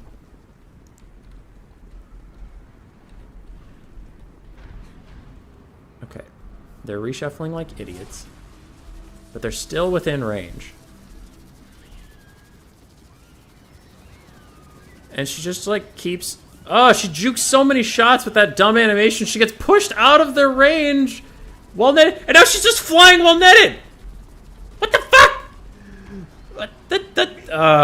That's so tilting.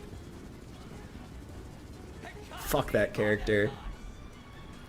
I mean, Ratlings are shooting those Dryads and they're not really doing any damage either.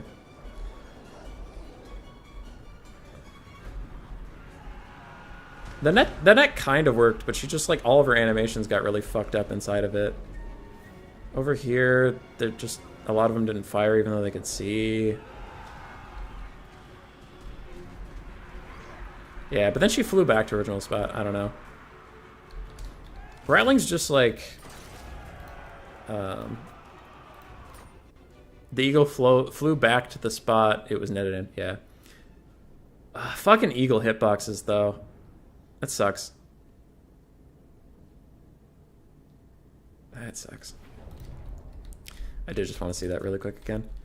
Okay, so shoot, shoot, shoot, shoot, shoot, shoot, shoot, shoot, shoot, shoot, shoot. Shoot, shoot, shoot, shoot, shoot, shoot. Alright.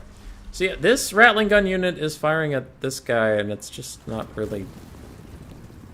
Bird, you're a liar. It's just not doing any damage. They're missing way too much.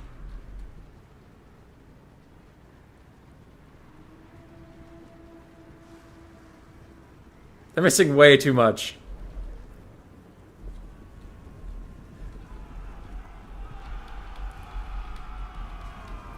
Here they have attack orders, but only a couple of them fire.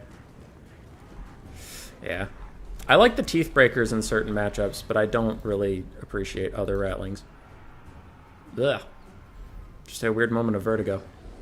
Anyway, I know these guys shoot at these Dryads for a second. I want to see how much damage they do here.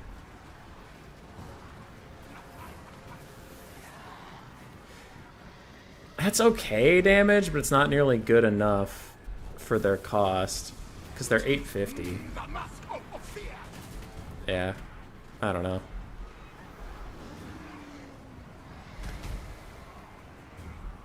I don't think Ratlings are particularly good. And they fire at some Glade Guard with Starfire Shafts, 15 armor.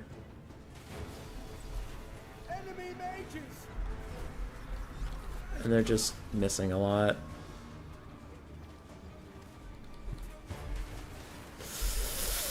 Yeah. Yeah. Ratlings were a meme too far, it looks like. Also, the sisters are bullshit, but mostly it was the Ratlings. And then Ikit Claw fucking sucking it up with his 40 melee attack and his 26 bonus versus infantry. Trying desperately to kill a Waystalker. And kind of trying to do it, but not doing it very well. Missing a lot. When his attack animation on the little, like, Doom Flare, like, moves him away from her, that's pretty pog. Then he knocks her over and doesn't do any damage. Well, they do not do well versus long-range archers. Got it. Liam, I am still streaming. What up, dude? What? Who's trying to talk to me? How do you report the result? How do you report the result? Just send me a replay in a DM, Salty.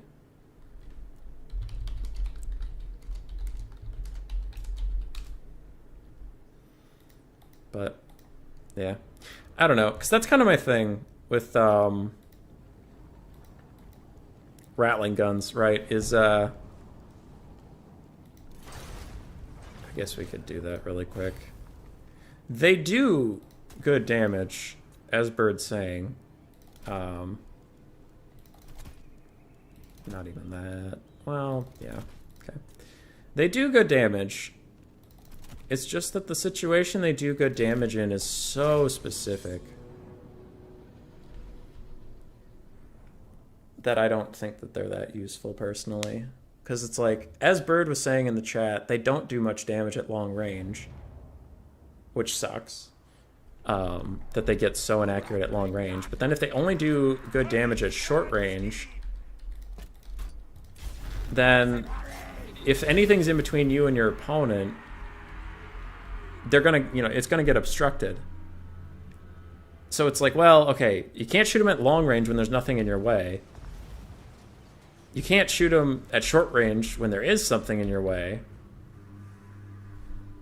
So it's you have to get them in medium range and then protect them, and then they can do good damage.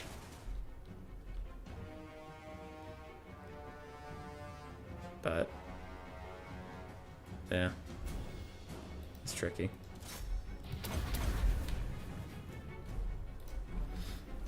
It's tricky. They're solid in some matchups? Yeah, I would agree. I like the Teeth Breakers in some matchups, but that's mostly for their concealment bombs, so you can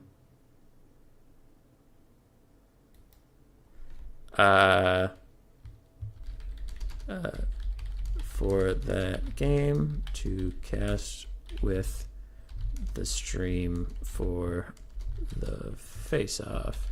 Yeah. And it's like, I like the Teeth Breakers for their smoke bomb, because then you can reposition them without the enemy knowing they're there, and then you can get some cool... Even if you don't get a Howling Warp Gale play, the Teeth Breakers can do some good damage to cavalry. They can do some good damage to, like, infantry. So I only like the Teeth Breakers because of that concealment bob, so they can move around. Basic Rattling Guns, I've struggled to get good value out of them, honestly. Where do you live, Human Boy? Nice to see a nice late-night stream for the U.S. I live in Minnesota, my good friend. They did better than most archers would have done? Yeah. Yeah. That's true, Way. That's true. But most archers can also kite a little bit better than Teeth Breakers. And archers... So the Teeth Breakers do good damage if someone's running straight at you and there's nothing in between you and them. Or the Rattling Guns do, and that's true. But the problem is most battles and most games, that won't be the case. There will be stuff between you and them, and then that's where archers can still do damage, is because they can fire up and over, whereas Rattling Guns don't. I don't think they're a terrible unit. I just think they're niche, as Bird was saying in the chat. Which is why I don't take them very often. I do take the Teeth Breakers actually a lot, but Rattling Guns, the basic Rattling Guns, I don't take very often at all. Just use them as anti-large. Yeah, that's a good use for them. They are good anti-large. Like Warp Fire Throwers. The only true anti-infantry units can melt infantry before they reach them reliably, like Warp Fire Throwers. Warp Fire Throwers do okay, but not incredibly, honestly. And we have another game from the faction face-off is done.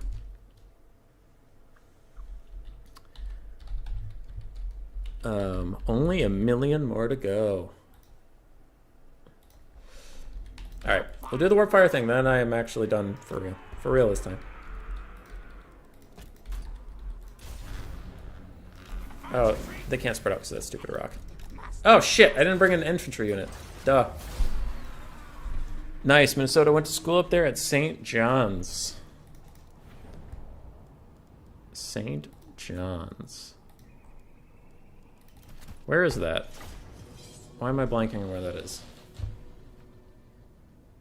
St. John's. It sounds like a private school, which is maybe why I don't know what it is. You like Teethbreakers versus Chaos? Yeah, it can be a good matchup for them. They don't do as well against Chaos Spawn as I would like. They do okay.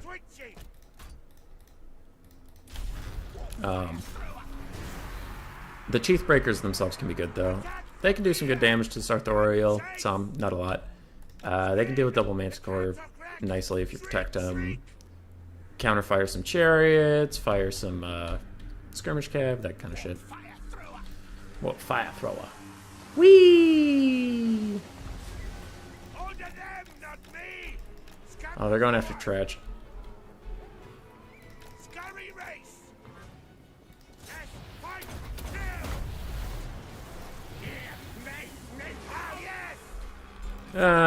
They do. Okay.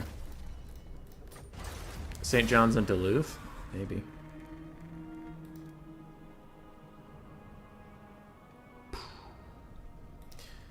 Let's see. There was something I discovered a while ago that I thought was going to be the coolest thing, and then it ended up just sucking, but...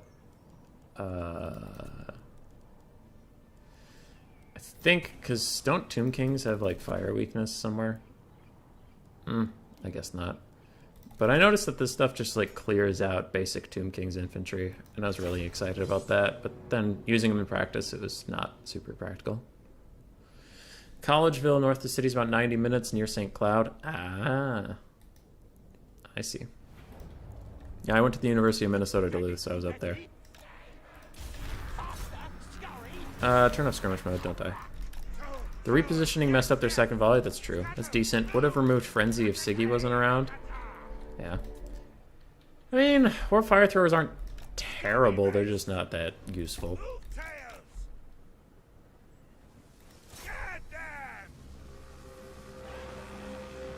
I do about half health to that skeleton unit, and then they'll get off another volley, and I think that kills it in my previous testing. I think. Ah, dumb reposition.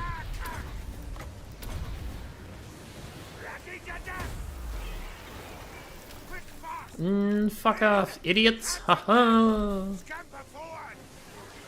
Yeah, they wrecked Tomb King's infantry pretty well. Teehee! Ratty! Ratty! That's about it. They just aren't as good as globes? Yeah, they aren't. Been listening to Sanford audiobooks recently, all set in a... Sanford?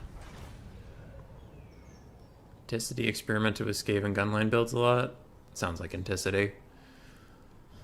That sounds like him. Alright. Well, for the bingo card thing, we had this. I'll be removing any of the ones that I got this time for the next one. So if you have ideas for the bingo card stuff, like what I should be looking for in replays, etc., shoot me ideas and either bother Human Boy or DMs or some shit. Doesn't mean I'll 100% take it, but ideas are appreciated. I'm not looking for things that are impossible to happen. I'm just looking for things that don't literally happen every game. Like if you send me Bretonia takes Fey Enchantress, I'll be like, okay, that's like every game. Or if you send me Kolek gets 10,000 value, it's like, okay, well that's literally never going to happen. So let's get in between here. Yeah, should be good. Should be good shit. Anything else from me? No. I was gonna work on book stuff today, and like getting the book out. I don't know if anybody does e-reader shit, because I know that's still up there.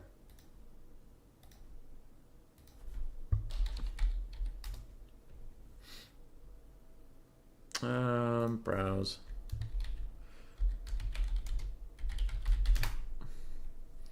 Yeah. So there's an ebook version of it. And the $2.56 is literally the lowest I could price it. I think that still works. So I'll keep working on getting a paperback copy out. I was going to work on that today, but then I decided to stream, and I thought the stream would take like an hour and a half, and it took 3 hours, so yeah. But anyway, for anybody out there who cares about that, it's out there. I think the ebook version is honestly just like a PDF or some shit. I don't know. But it exists.